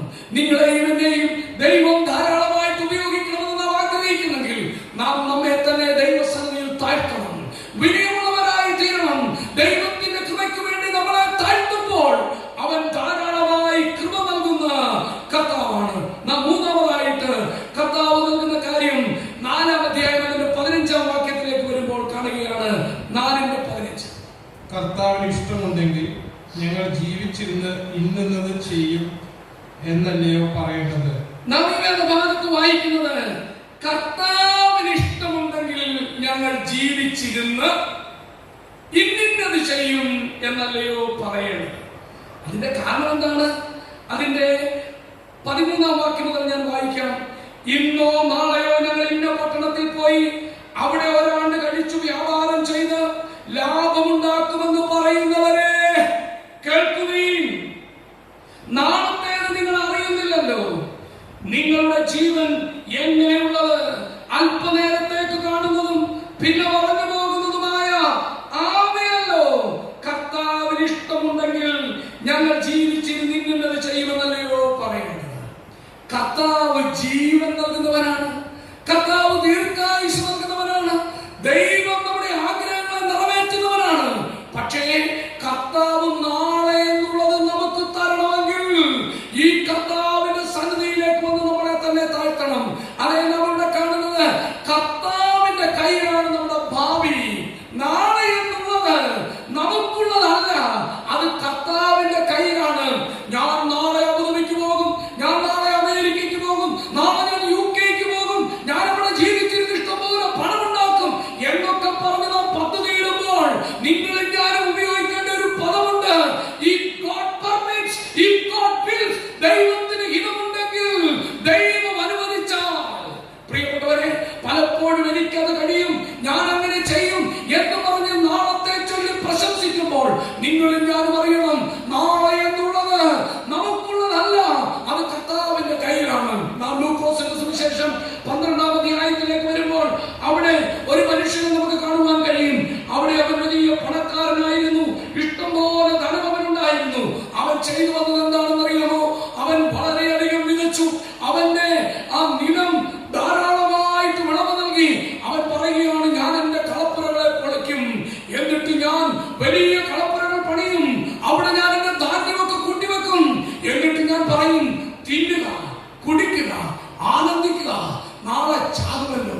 അതെ, കർത്താവ് പറയുകയാണ്, കറക്റ്റ്, നാളെ ചാകും. പ്രിയപ്പെട്ടവരെ, അവനെ വിളിക്കുന്നത് മൂഢ, നീ ഒരുക്കി വെച്ചതാർക്കാകും. എന്നെ കേൾക്കുന്ന പ്രിയപ്പെട്ടവരെ, നമ്മുടെ ജീവൻ കർത്താവിന്റെ കയ്യിലാണ്. നിങ്ങളുടെയും എന്റെയും ജീവൻ ദൈവത്തിന്റെ കയ്യിലാകയാൽ നാളെ എന്നുള്ളത് നമുക്കുള്ളതല്ലായകയാൽ നിങ്ങളും ഞാനും നേടുന്ന സമ്പത്തോ നിങ്ങളുടെയും എന്റെയും വീടോ വാഹനമോ അത് ദീർഘനാൾ ഉപയോഗിക്കാമെന്ന് നമുക്ക് നിശ്ചയിക്കുവാൻ കഴിയില്ല. അത് കർത്താവ് അനുവദിച്ചാലാണ്. അതുകൊണ്ട് നമ്മുടെ ഭാവി കർത്താവിന്റെ കയ്യിലാണ്. നമ്മുടെ പദ്ധതികൾ കർത്താവിന്റെ കയ്യിലാണ്. നമ്മെ കുറിച്ചുള്ള ദൈവിക ചിന്തകൾ, ആലോചനകൾ എന്തെന്ന് തിരിച്ചറിഞ്ഞ് നാം ദൈവഹിത പ്രകാരം ജീവിക്കുവാനിടയാകണം. അതുകൊണ്ട് ഒന്നാമതായി ജ്ഞാനം നൽകുന്ന ദൈവം, രണ്ടാമതായിട്ട് നമുക്ക് കാണുവാൻ കഴിയുന്ന ദൈവം കൃപ നൽകുന്ന ദൈവമാണ്, മൂന്നാമതായി അവൻ ജീവൻ നൽകുന്ന ദൈവമാണ്. നമുക്ക് അടുത്ത കാര്യത്തിലേക്ക് വരാം. ഈ ലേഖനത്തിന്റെ 5-ാം അധ്യായം അതിന്റെ 4-ാം വാക്യം. നിങ്ങളുടെ നിലങ്ങളെ കൊയ്ത വേലക്കാരുടെ കൂലി നിങ്ങൾ പിടിച്ചുവല്ലോ, അത് നിങ്ങളുടെ അടുക്കൽ നിന്ന് നിലവിളിക്കുന്നു. കൊയ്തവരുടെ മറുപടി സൈന്യങ്ങളുടെ കർത്താവിന്റെ ചെവിയിൽ എത്തിയിരിക്കുന്നു. നാം ഈ വേദഭാഗത്തേക്ക് വരുമ്പോൾ നമുക്ക് കാണുവാൻ കഴിയുന്നത് കർത്താവ് കരച്ചിൽ കേൾക്കുന്ന ഒരു ദൈവമാണ്. നിങ്ങളുടെ നിലങ്ങളെ കൊയ്തവരുടെ നിലവിളി കർത്താവ് കേൾക്കുന്നു. പ്രിയപ്പെട്ടവരെ, എന്താണ് അതിന് കാരണം? 5-ാം അധ്യായത്തിലേക്ക് നാം കടന്നു വരുമ്പോൾ 4-ാം വാക്യത്തിൽ നാം വായിക്കുന്നു, നിങ്ങളുടെ നിലങ്ങളെ കൊയ്ത വേലക്കാരുടെ കൂലി നിങ്ങൾ പിടിച്ചു വെച്ചുവല്ലോ, അത് നിങ്ങളുടെ അടുക്കൽ നിന്ന് നിലവിളിക്കുന്നു. കൊയ്തവരുടെ മുറവിളി സൈന്യങ്ങളുടെ കർത്താവിന്റെ ചെവിയിലെത്തിയിരിക്കുന്നു. നിങ്ങൾ ഭൂമിയിൽ ആഡംബരത്തോടെ സുഖിച്ചു കുളച്ച് കൊല ദിവസത്തിൽ എന്ന പോലെ നിങ്ങളുടെ ഹൃദയത്തെ പോഷിപ്പിച്ചിരിക്കുന്നു. നിങ്ങൾ നീതിമാൻ അവനെ കുറ്റം വിധിച്ചു തന്നു, അവൻ നിങ്ങളോട് മറുത്തു നിൽക്കുന്നതുമില്ല. മുകളിൽ നിന്ന് തന്നെ നാം വായിക്കുമ്പോൾ നമുക്ക് ധനത്തിൽ പ്രശംസിച്ച്, ധനത്തിൽ ആഡംബരത്തിൽ സുഖിച്ച് ജീവിച്ച്, കൂലിക്കാർക്ക് അവരുടെ കൂലി കൊടുക്കാതെ ജീവിക്കുന്ന ധനികന്മാരായ ആളുകൾ. പ്രിയപ്പെട്ടവരെ, നിങ്ങളെയും എന്നെ വീട്ടിൽ ചിലപ്പോൾ വേലയ്ക്ക് വേണ്ടി ആളുകൾ വരും. അവർ ജോലി ചെയ്തിട്ട് വൈകുന്നേരം വരെ കഠിനാധ്വാനം ചെയ്ത് കഷ്ടപ്പെടുന്നത് എന്തിനാണെന്ന് അറിയാമോ? വൈകിട്ട് അവരുടെ കൂലി കിട്ടുമെന്നുള്ള ആഗ്രഹത്തിലാണ് അവർ കഷ്ടപ്പെടുന്നത്. അലമാരിയിൽ പണമുണ്ട്, എന്നാലും നമുക്കൊരു സുഖം. ഈ പാവപ്പെട്ടവരോട് പറയുകയാണ്, നാളെ വാടാ, നമുക്ക് നാളെ പൈസ തരാം കേട്ടോ, ചെക്ക് മാറിയില്ല. ആ അലമാരിയിൽ പണം വെച്ചുകൊണ്ട് അവൻ നിന്റെ കയ്യിലെ പണം വാങ്ങിയിട്ട് ആ ചെന്നിട്ട് 1 കിലോ അരി മേടിച്ചെന്റെ കുഞ്ഞുങ്ങൾക്ക് കഞ്ഞി വയ്ക്കാമെന്നുള്ള ചിന്തയിലായിരിക്കും അവിടെ വന്ന് അധ്വാനിച്ചത്. അവരോട് നിങ്ങൾ പറയുകയാണ്, എന്നാൽ നമ്മളുടെ കാണുകയാണ് ദൈവം നീതിമാനാണ്. നിങ്ങളും ഞാനും അങ്ങനെ ചെയ്യുമ്പോൾ അതിന് തക്കവണ്ണം വിധിക്കുന്ന ഒരു ദൈവമുണ്ട്. വളരെ വേഗത്തിൽ യെശയ്യാ പ്രവാചകന്റെ പുസ്തകം 58-ാം അധ്യായത്തിലേക്ക് നമുക്കൊന്ന് വരാം. അതിന്റെ 5 മുതൽ 9 വരെയുള്ള വാക്യം നമുക്കൊന്ന് വായിച്ചു കേൾക്കാം. യെശയ്യാ 58-ന്റെ 5 മുതൽ 9 വരെ. എനിക്കിഷ്ടമുള്ള നോമ്പും മനുഷ്യൻ ആത്മതപനം ചെയ്ത ദിവസവും ഇങ്ങനെയുള്ളതോ? തലയെ വേഴത്തെ പോലെ കുനിയിക്കുക, രട്ടും വെണ്ണീരും വിരിച്ചു കിടക്കുക, ഇതാകുന്നു ഉപവാസം. ഇതിനോ നീ നോമ്പെന്നും യഹോവയ്ക്ക് പ്രസാദമുള്ള ദിവസമെന്നും പേർ പറയുന്നത്. അന്യായ ബന്ധങ്ങളെ അഴിക്കുക, മുഖത്തിന്റെ അടിമക്കയറുകളെ അഴിക്കുക, പീഡിതരെ സ്വതന്ത്രമായി വിട്ടയക്കുക, എല്ലാ മുഖത്തെയും തകർക്കുക. ഇതല്ലയോ എനിക്കിഷ്ടമുള്ള ഉപവാസം. വിശപ്പുള്ളവന് നിന്റെ അപ്പം മുറുക്കി കൊടുക്കുന്നതും അലഞ്ഞു നടക്കുന്ന സാധുക്കളെ നിന്റെ വീട്ടിൽ ചേർത്ത് കൊള്ളുന്നതും നഗ്നനെ കണ്ടാൽ അവനെ ഉടുപ്പിക്കുന്നതും നിന്റെ മാംസരക്തങ്ങളായിരിക്കുന്നവർക്ക് നിന്നെ തന്നെ മറയ്ക്കാതെ ഇരിക്കുന്നതും അല്ലയോ? അപ്പോൾ നിന്റെ വെളിച്ചം ഉഷസ് പോലെ പ്രകാശിക്കും, നിന്റെ മുറിവുകൾക്ക് വേഗത്തിൽ പൊറുതി വരും, നിന്റെ നീതി നിനക്ക് മുമ്പായി നടക്കും, യഹോവയുടെ മഹത്വം നിന്റെ പിൻപടിയായിരിക്കും. യെശയ്യാ പ്രവാചകന്റെ പുസ്തകം 58-ലേക്ക് വരുമ്പോൾ ദൈവം പ്രസാദിക്കുന്ന ഉപവാസം എന്താണെന്ന് കാണുകയാണ്. ദരിദ്രരോടും അനാഥരോടും വിധവമാരോടും ദയ കാണിച്ച് സാധുക്കൾക്ക് ആഹാരം നൽകി അവരെ കരുതുന്നതാണ് യഥാർത്ഥ ഭക്തന്മാർ ചെയ്യേണ്ടത്. അല്ലാതെ സദാസമയവും പ്രാർത്ഥിക്കുന്നു, സദാസമയവും ഭക്തിയിൽ ജീവിക്കുന്നു, പക്ഷേ ഭക്തി യാതൊരു വിധത്തിലും പ്രകടമാക്കുന്നില്ല. അത് കാണുന്ന ദൈവം ചെയ്യുന്നത് എന്താണെന്നറിയാമോ? ദൈവം നീതിയും ന്യായവും നടത്തി കൊടുക്കും. ഇന്ന് ഞാൻ വാഹനത്തിൽ ബസ്സിൽ ഇങ്ങനെ യാത്ര ചെയ്തു വരുമ്പോൾ എന്റെ പുറകിൽ 2 പ്രായമായ മനുഷ്യർ സംസാരിക്കുന്നുണ്ടായിരുന്നു. ഒരു മനുഷ്യൻ ദീർഘകാലം ഗൾഫിൽ ജോലി ചെയ്തിട്ട് വന്നതാണ്. അദ്ദേഹത്തിന്റെ സഹോദരൻ ബഹ്റിനിൽ 40 വർഷം ജോലി ചെയ്തു. ഞാൻ അവരുടെ കഥ കേട്ടതാണ്. 40 വർഷം ജോലി ചെയ്തു, പക്ഷെ ഒരു സാധുവിനും 5 പൈസ കൊടുക്കത്തില്ല. വീട്ടിലേക്ക് വരുന്നവരോട് ഒരു കരുണ കാണിക്കത്തില്ല. അദ്ദേഹത്തിന് 2 മക്കളുണ്ടായിരുന്നു. അദ്ദേഹം വലിയ നിലയുള്ള ബിസിനസ് പടുത്തുയർത്തി. പക്ഷേ ഇപ്പോഴുള്ള ഒരു ചെറിയ കട നടത്തുവാനായിട്ട് ഇദ്ദേഹം യാത്ര ചെയ്തു പോവുകയാണ്. കാരണം ആ 2 മക്കളും ആഡംബരത്തിൽ പുളച്ചിട്ട് അദ്ദേഹം ഉണ്ടാക്കിയതെല്ലാം നശിപ്പിച്ച് നോക്കി നടത്താതെ ഇങ്ങനെ പോയിക്കൊണ്ടിരിക്കുകയാണ്. പ്രിയപ്പെട്ടവരെ, നിങ്ങളും ഞാനും ധനം സമ്പാദിക്കും, അത് ആർക്ക് കൊടുക്കണമെന്നറിയില്ല. ആ മനുഷ്യർ പറഞ്ഞ വേറൊരു സത്യമുണ്ട്. അവർ പറയുകയായിരുന്നു, ഒരു 55-60 വയസ്സ് കഴിയുമ്പോഴാണ് മനസ്സിലാക്കുന്നത് ഈ കഷ്ടപ്പെട്ടുണ്ടാക്കിയതെല്ലാം വെറുതെയാണ്, ശരിക്കും അനുഭവിക്കാൻ കഴിയുന്നില്ലല്ലോ. അതുകൊണ്ട് ഞാൻ ഒറ്റ വാക്കിൽ പറഞ്ഞു പോകട്ടെ, ഈ ആയുസ്സിൽ ധനത്തിന്റെ പിന്നാലെ മാത്രം ഓടി ജീവിതം വ്യക്തമാക്കാതെ നമ്മുടെ ജീവിതം ദൈവത്തിന്റെ സന്നിധിയിൽ യഥാർത്ഥമായിട്ട് ആസ്വദിക്കുവാനിടയാകണം. സഭാപ്രസംഗി പറയുന്ന ഒരു വലിയ സത്യമുണ്ട്. അദ്ദേഹം പറയുന്നത്, enjoy your life in the fear of God within the boundaries of the Lord. നീ നിന്റെ ജീവിതം ആസ്വദിക്കണം യഹോവ ഭക്തിയോടുകൂടെ ദൈവം വെച്ച അതിരുകൾക്കുള്ളിൽ. പ്രിയപ്പെട്ടവരെ, ക്രിസ്തീയ ജീവിതം ആസ്വദിക്കുവാനുള്ളതാണ്. നമ്മൾ ആസ്വദിക്കുക തന്നെ ചെയ്യണം. പക്ഷേ മറ്റുള്ളവരെ പീഡിപ്പിച്ച് അന്യായമായി ധനമുണ്ടാക്കി അർഹതപ്പെട്ടവർക്ക് കൊടുക്കാതെ ഉണ്ടാക്കുന്ന സമ്പത്ത് കൊണ്ടാകരുത്. കാരണം എന്താണ്? ദൈവം, ഈ കർത്താവ് നീതിയും ന്യായവും നടത്തുന്ന ദൈവമാണ്. അവൻ അനാഥർക്കും വിധവമാർക്കും ദൈവമാണ്. അവൻ പിതാവും അവരുടെ കാന്തനുമാണ്. അവർക്ക് നീതി നടത്തി കൊടുക്കുന്ന ദൈവമാണ്. ഈ ലോകത്തിലെ കൂലിക്കാരുടെ കരച്ചിൽ ഈ കർത്താവ് കേൾക്കുന്നുണ്ട്. അതുകൊണ്ട് പ്രിയപ്പെട്ടവരെ, സാധുക്കളുടെ കണ്ണുനീരിന്റെ ശാപം നിങ്ങളുടെയും എന്റെയും ജീവിതത്തിലേക്ക് വരരുത്. കാരണം നമ്മുടെ കർത്താവ് നീതിയും ന്യായവും നൽകുന്നവനാണ്. ഇവിടെയുള്ള നീതിന്യായ കോടതികൾ ചിലപ്പോൾ കൈക്കൂലി വാങ്ങി വിധി നടത്തിയെന്ന് വന്നേക്കാം. ഇവിടുത്തെ ജഡ്ജിമാർ അങ്ങനെ ആയിരുന്നു വന്നേക്കാം. പക്ഷേ സ്വർഗത്തിലിരിക്കുന്ന നീതിയും ന്യായവും നടത്തുന്ന ന്യായാധിപൻ അവൻ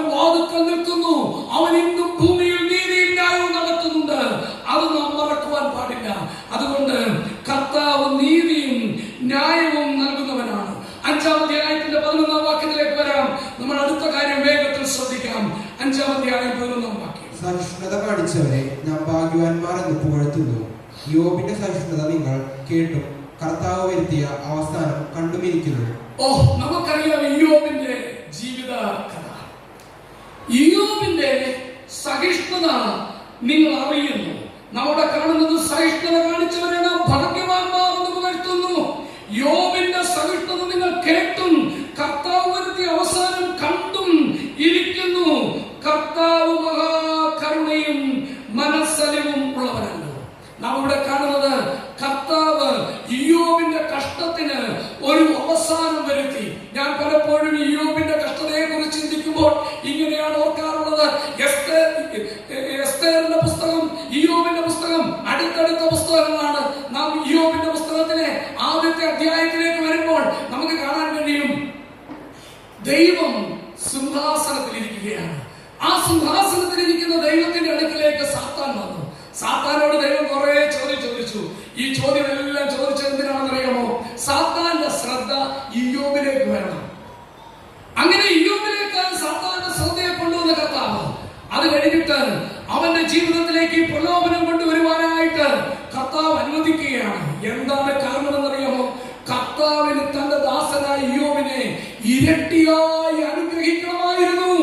അവന്റെ മുമ്പിൽ പ്രതികൂലമെന്ന് പറയുവാൻ സാത്താന് വരുവാനിടമില്ലാത്തതുപോലെ തന്റെ ദാസനായ ഇയ്യോബിനെ ആ വലിയ പ്രയാസത്തിലൂടെ പ്രതികൂലത്തിലൂടെ കടത്തിവിടുകയായിരുന്നു. എന്നെ കേൾക്കുന്ന എന്റെ പ്രിയ സഹോദര, പ്രിയ സഹോദരി, നിന്റെയും എന്റെയും ജീവിതത്തിൽ കഷ്ടതയുണ്ട്, പ്രതികൂലങ്ങളുണ്ട്, എത്രയോ പ്രശ്നങ്ങളുണ്ട്. എന്നാൽ അതിനെ തരണം ചെയ്യുവാൻ കൃപ നൽകുന്ന ഒരു ദൈവം, പരീക്ഷയെ ജയിക്കുവാൻ പ്രാപ്തി നൽകുന്ന ദൈവം. അതെ, നാം 10-ാം അധ്യായത്തിന്റെ 13-ാം വാക്യത്തിൽ വായിക്കുന്നുണ്ട്, മനുഷ്യർക്ക് നടപ്പില്ലാത്ത പരീക്ഷ നിങ്ങൾക്ക് നേരിട്ടിട്ടില്ല, പരീക്ഷയോടുകൂടെ പോക്കുവഴിയും ഉണ്ടാക്കേണ്ടതിന്. അതേ, ദൈവം നിങ്ങൾക്ക് എനിക്കും പ്രയാസങ്ങളുടെയും പരീക്ഷകളുടെയും പ്രതികൂലങ്ങളുടെയും നടുവിൽ നിന്ന് ഒരു പോക്കുവഴി ഉണ്ടാക്കും. ഇയ്യോബിന് വരുത്തിയ അവസാനം നമുക്കറിയാം. നമ്മുടെ ദൈവം, നമ്മുടെ കർത്താവ് ഇയ്യോബിന് ഒരു വിജയം നൽകി, ഒരു അനുഗ്രഹം നൽകി. അതുകൊണ്ട് ഈ കർത്താവ് ആരാണ്? നമ്മുടെ പരീക്ഷകളിൽ നമുക്ക് ജയം നൽകുന്ന കർത്താവാണ്. നിങ്ങളും ഞാനും വ്യത്യസ്തമായ പരീക്ഷകളിലൂടെ കടന്നു പോകുമ്പോൾ, പ്രലോഭനങ്ങളെ അഭിമുഖീകരിക്കുമ്പോൾ നമുക്ക് ആവശ്യം ഈ കർത്താവിന്റെ സാന്നിധ്യമാണ്. നിങ്ങളും ഞാനും പറയേണ്ടത്, കർത്താവേ, ഞാൻ ബലഹീനനാണ്, നീ എന്റെ അടുക്കലേക്ക് വരണമേ, അങ്ങനെ സഹായിക്കണമേ എന്നാണ്. അതുകൊണ്ട് കർത്താവ് പരീക്ഷകളിൽ വിജയം നൽകുന്ന കർത്താവാണ്. ഇനി അടുത്ത 2 കാര്യങ്ങൾ കാണേണ്ടതിന് വേണ്ടി നമുക്ക് 2 വാക്യങ്ങൾ അടുപ്പിച്ച് വായിക്കാം. 5-ാം അധ്യായത്തിന്റെ 14-15 വാക്യങ്ങൾ. നിങ്ങളിൽ ദീനമായി കിടക്കുന്നവൻ സഭയിലെ മൂപ്പന്മാരെ വരുത്തട്ടെ. അവർ കർത്താവിന്റെ നാമത്തിൽ അവനെ എണ്ണ പൂശി അവന് വേണ്ടി പ്രാർത്ഥിക്കട്ടെ. എന്നാൽ വിശ്വാസത്തോടു കൂടിയ പ്രാർത്ഥന ദീനക്കാരനെ രക്ഷിക്കും. കർത്താവ് അവനെ എഴുന്നേൽപ്പിക്കും. അവൻ പാപം ചെയ്തിട്ടുണ്ടെങ്കിൽ അവനോട് ക്ഷമിക്കും. ഇന്ന് രാത്രിയിൽ ഈ വാക്യം നമ്മളെ ഓർമ്മിപ്പിക്കുന്നത്, നിങ്ങളിൽ ഒരുത്തൻ ദീനമായി കിടക്കുന്നെങ്കിൽ സഭയിലെ മൂപ്പന്മാരെ വരുത്തട്ടെ, അവർ അവനെ എണ്ണ പൂശി പ്രാർത്ഥിക്കട്ടെ. അവൻ പാപം ചെയ്തിട്ടുണ്ടെങ്കിൽ കർത്താവ് അവനോട് ക്ഷമിക്കും, കർത്താവ് അവനെ എഴുന്നേൽപ്പിക്കും. 2 കാര്യങ്ങൾ ഞാൻ ചേർത്ത് ഈ 6-ാമത്തെ പോയിന്റിൽ പറയട്ടെ. യേശു കർത്താവ് അവൻ പാപക്ഷമ നൽകുന്നവനാണ്, അവൻ രോഗസൗഖ്യം നൽകുന്നവനാണ്. പ്രിയപ്പെട്ടവരെ, യേശു ക്രിസ്തു പാപത്തെ ക്ഷമിക്കുന്നവനാണ്. നിങ്ങളുടെയും പാപത്തിന്റെ പരിഹാരത്തിന് വേണ്ടി കാൽവറി ക്രൂശിൽ മരിച്ച് തന്റെ രക്തം നമ്മുടെ പാപത്തിന്റെ പരിഹാരത്തിന് വേണ്ടി ചിന്തിയ യേശു കർത്താവ് ഇന്ന് നിങ്ങളെയും എന്നെയും മാറി വിളിക്കുന്നുണ്ട്. ഓ പാപി, കടന്നു വാ, നിന്റെ പാപം ക്ഷമിക്കാൻ ഞാൻ പ്രാപ്തനാണ്. നിന്റെ പാപത്തിന്റെ പരിഹാരത്തിന് വേണ്ടി ഞാൻ എന്റെ രക്തം ചിന്തി, എന്നെ നീ വിശ്വസിക്കുക, എനിക്ക് നിന്നെ രക്ഷിക്കുവാൻ കഴിയുമെന്ന്. ഇന്ന് രാത്രിയിലും കർത്താവ് സകല പാപികളെയും ക്ഷമിക്കുകയാണ്. യേശു കർത്താവ് പാപത്തിന് ക്ഷമ നൽകുന്നവനാണ്. 1 യോഹന്നാൻ 1:7 വാക്യത്തിൽ നാം വായിക്കുന്നു, അവൻ നമ്മുടെ പാപങ്ങളെ ശുദ്ധീകരിക്കാൻ തക്കവണ്ണം അവന്റെ രക്തം മതിയായതാണ്. കാരണം എന്താണ്? അവന്റെ ദൈവത്തിന്റെ പുത്രനായ യേശുവിന്റെ രക്തം സകല പാപവും പോക്കി നമ്മെ ശുദ്ധീകരിക്കുന്നു. യേശു കർത്താവ് പാപത്തിന് സൗഖ്യം നൽകുന്നവനാണ്. അത് യെശയ്യാ പ്രവാചകന്റെ പുസ്തകം 53 അത് നമുക്ക് വളരെ വ്യക്തമായി കാണുവാൻ കഴിയും. അവന്റെ അടിപ്പിണരുകളാൽ നമുക്ക് സൗഖ്യം വന്നിരിക്കുന്നു. 1 പത്രോസ് 1:23 അതിന്റെ വിശദീകരണം കാണുവാൻ കഴിയും. യേശു ക്രിസ്തു ക്രൂശിൽ മരിച്ചപ്പോൾ സകല പാപങ്ങളുടെയും പാപരോഗത്തിന് സൗഖ്യം നൽകുവാൻ യേശു ക്രിസ്തു ക്രൂശിൽ മരിച്ചു. അതുകൊണ്ട് അവൻ പാപത്തിന് പരിഹാരം നൽകുന്നവനാണ്, രോഗത്തിന് സൗഖ്യം നൽകുന്നവനാണ്. മത്തായി സുവിശേഷം 8-ാം അധ്യായത്തിന്റെ 7 മുതൽ വാക്യങ്ങളിൽ 17-ാം വാക്യത്തിലേക്ക് വരുമ്പോൾ നമുക്ക് കർത്താവ് സൗഖ്യം കൊടുത്ത കാര്യങ്ങൾ വായിച്ചിട്ട് അവിടെ കാണുവാൻ കഴിയും. അവന്റെ അടിപ്പിണരുകളാൽ നിങ്ങൾക്ക് സൗഖ്യം വന്നിരിക്കുന്നു എന്ന് യെശയ്യാ പ്രവാചകൻ പറഞ്ഞത് നിറവേറുവാനിടയായി. യേശു കർത്താവ് രോഗസൗഖ്യം കൊടുത്തു. അവൻ മരിച്ചവരെ എഴുന്നേൽപ്പിച്ചവനാണ്, കുഷ്ഠരോഗിക്ക് സൗഖ്യം കൊടുത്തവനാണ്, കുരുടന് കാഴ്ച കൊടുത്തവനാണ്, മുടന്തനെ നടത്തിയവനാണ്, അത്ഭുതങ്ങളുടെ ദൈവമാണ്. ഈ യേശു കർത്താവ് ഇന്നും രോഗത്തിന് സൗഖ്യം നൽകുന്നു. പ്രിയപ്പെട്ടവരെ, നാം രോഗസൗഖ്യത്തിൽ വിശ്വസിക്കുന്നവരാണ്.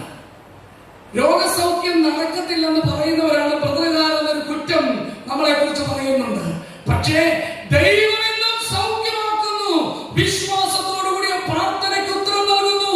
ദൈവസഭയുടെ മൂപ്പന്മാർ ദൈവമക്കൾ പ്രാർത്ഥിക്കുമ്പോൾ രോഗത്തിന് ഇന്നും അവൻ സൗഖ്യം നൽകുന്നു. അവൻ സൗഖ്യദായകനാണ്. യഹോവ റാഫ, നമ്മുടെ കർത്താവ് സൗഖ്യം നൽകുന്നവനാണ്. അവൻ പാപത്തെ പരിഹരിക്കുന്നു, അവൻ രോഗത്തിന് സൗഖ്യം നൽകുന്നു. ഇന്നും നാം വിശ്വാസത്തോടുകൂടെ പ്രാർത്ഥിക്കുമ്പോൾ നമ്മുടെ രോഗത്തിന് സൗഖ്യം നൽകുവാൻ കഴിയുന്ന കർത്താവാണ് നമ്മുടെ കർത്താവ്. അവസാനമായിട്ട് നമുക്ക് ഈ ലേഖനത്തിന്റെ 1-ാം അധ്യായം 12-ാം വാക്യം കൂടെ വായിച്ച് അവസാനിപ്പിക്കാം. 1:12. പരീക്ഷ സഹിക്കുന്ന മനുഷ്യൻ ഭാഗ്യവാൻ, അവൻ കൊള്ളാവുന്നവനായി തെളിഞ്ഞ ശേഷം കർത്താവ് തന്നെ സ്നേഹിക്കുന്നവർക്ക് വാഗ്ദത്തം ചെയ്ത ജീവകിരീടം പ്രാപിക്കും. ഇവിടെ നാം കാണുകയാണ്, കർത്താവ് 7ാമതായി കിരീടം നൽകുന്നു. നാം കാണുന്നത് പരീക്ഷ സഹിക്കുന്ന മനുഷ്യൻ ഭാഗ്യവാൻ, അവൻ കൊള്ളാകുന്നവനായി തെളിഞ്ഞ ശേഷം കർത്താവ് തന്നെ സ്നേഹിക്കുന്നവർക്ക് വാഗ്ദത്തം ചെയ്ത ജീവകിരീടം പ്രാപിക്കും. അതെ, കർത്താവ് ജീവകിരീടം നൽകുന്നവനാണ്. ആ തന്നെ സ്നേഹിക്കുന്നവർക്ക്, പരീക്ഷയെ വിജയിക്കുന്നവർക്ക്, കർത്താവിന് വേണ്ടി ജീവിക്കുന്നവർക്ക് ജീവകിരീടം നൽകുന്ന കർത്താവ്. നാം ഇവിടെ വായിക്കുന്നുണ്ട്, ന്യായാധിപതി അടുക്കൽ വാതിൽക്കൽ നിൽക്കുന്നു. എന്തിനാണ് കർത്താവായ യേശു ക്രിസ്തു മടങ്ങി വരുന്നത്? പ്രിയപ്പെട്ടവരെ, നാം വെളിപ്പാട് പുസ്തകം 22-ാം അധ്യായത്തിലേക്ക് വരുമ്പോൾ ആവർത്തിച്ചു വായിക്കുകയാണ്, ഇതാ ഞാൻ വേഗം വരുന്നു, ഇതാ ഞാൻ വേഗം വരുന്നു, ഇതാ ഞാൻ വേഗം വരുന്നു. ഓരോരുത്തരും അവനവന്റെ പ്രവൃത്തിക്ക് തക്കവണ്ണം കൊടുക്കാൻ പ്രതിഫലം എന്റെ പക്കലുണ്ട്.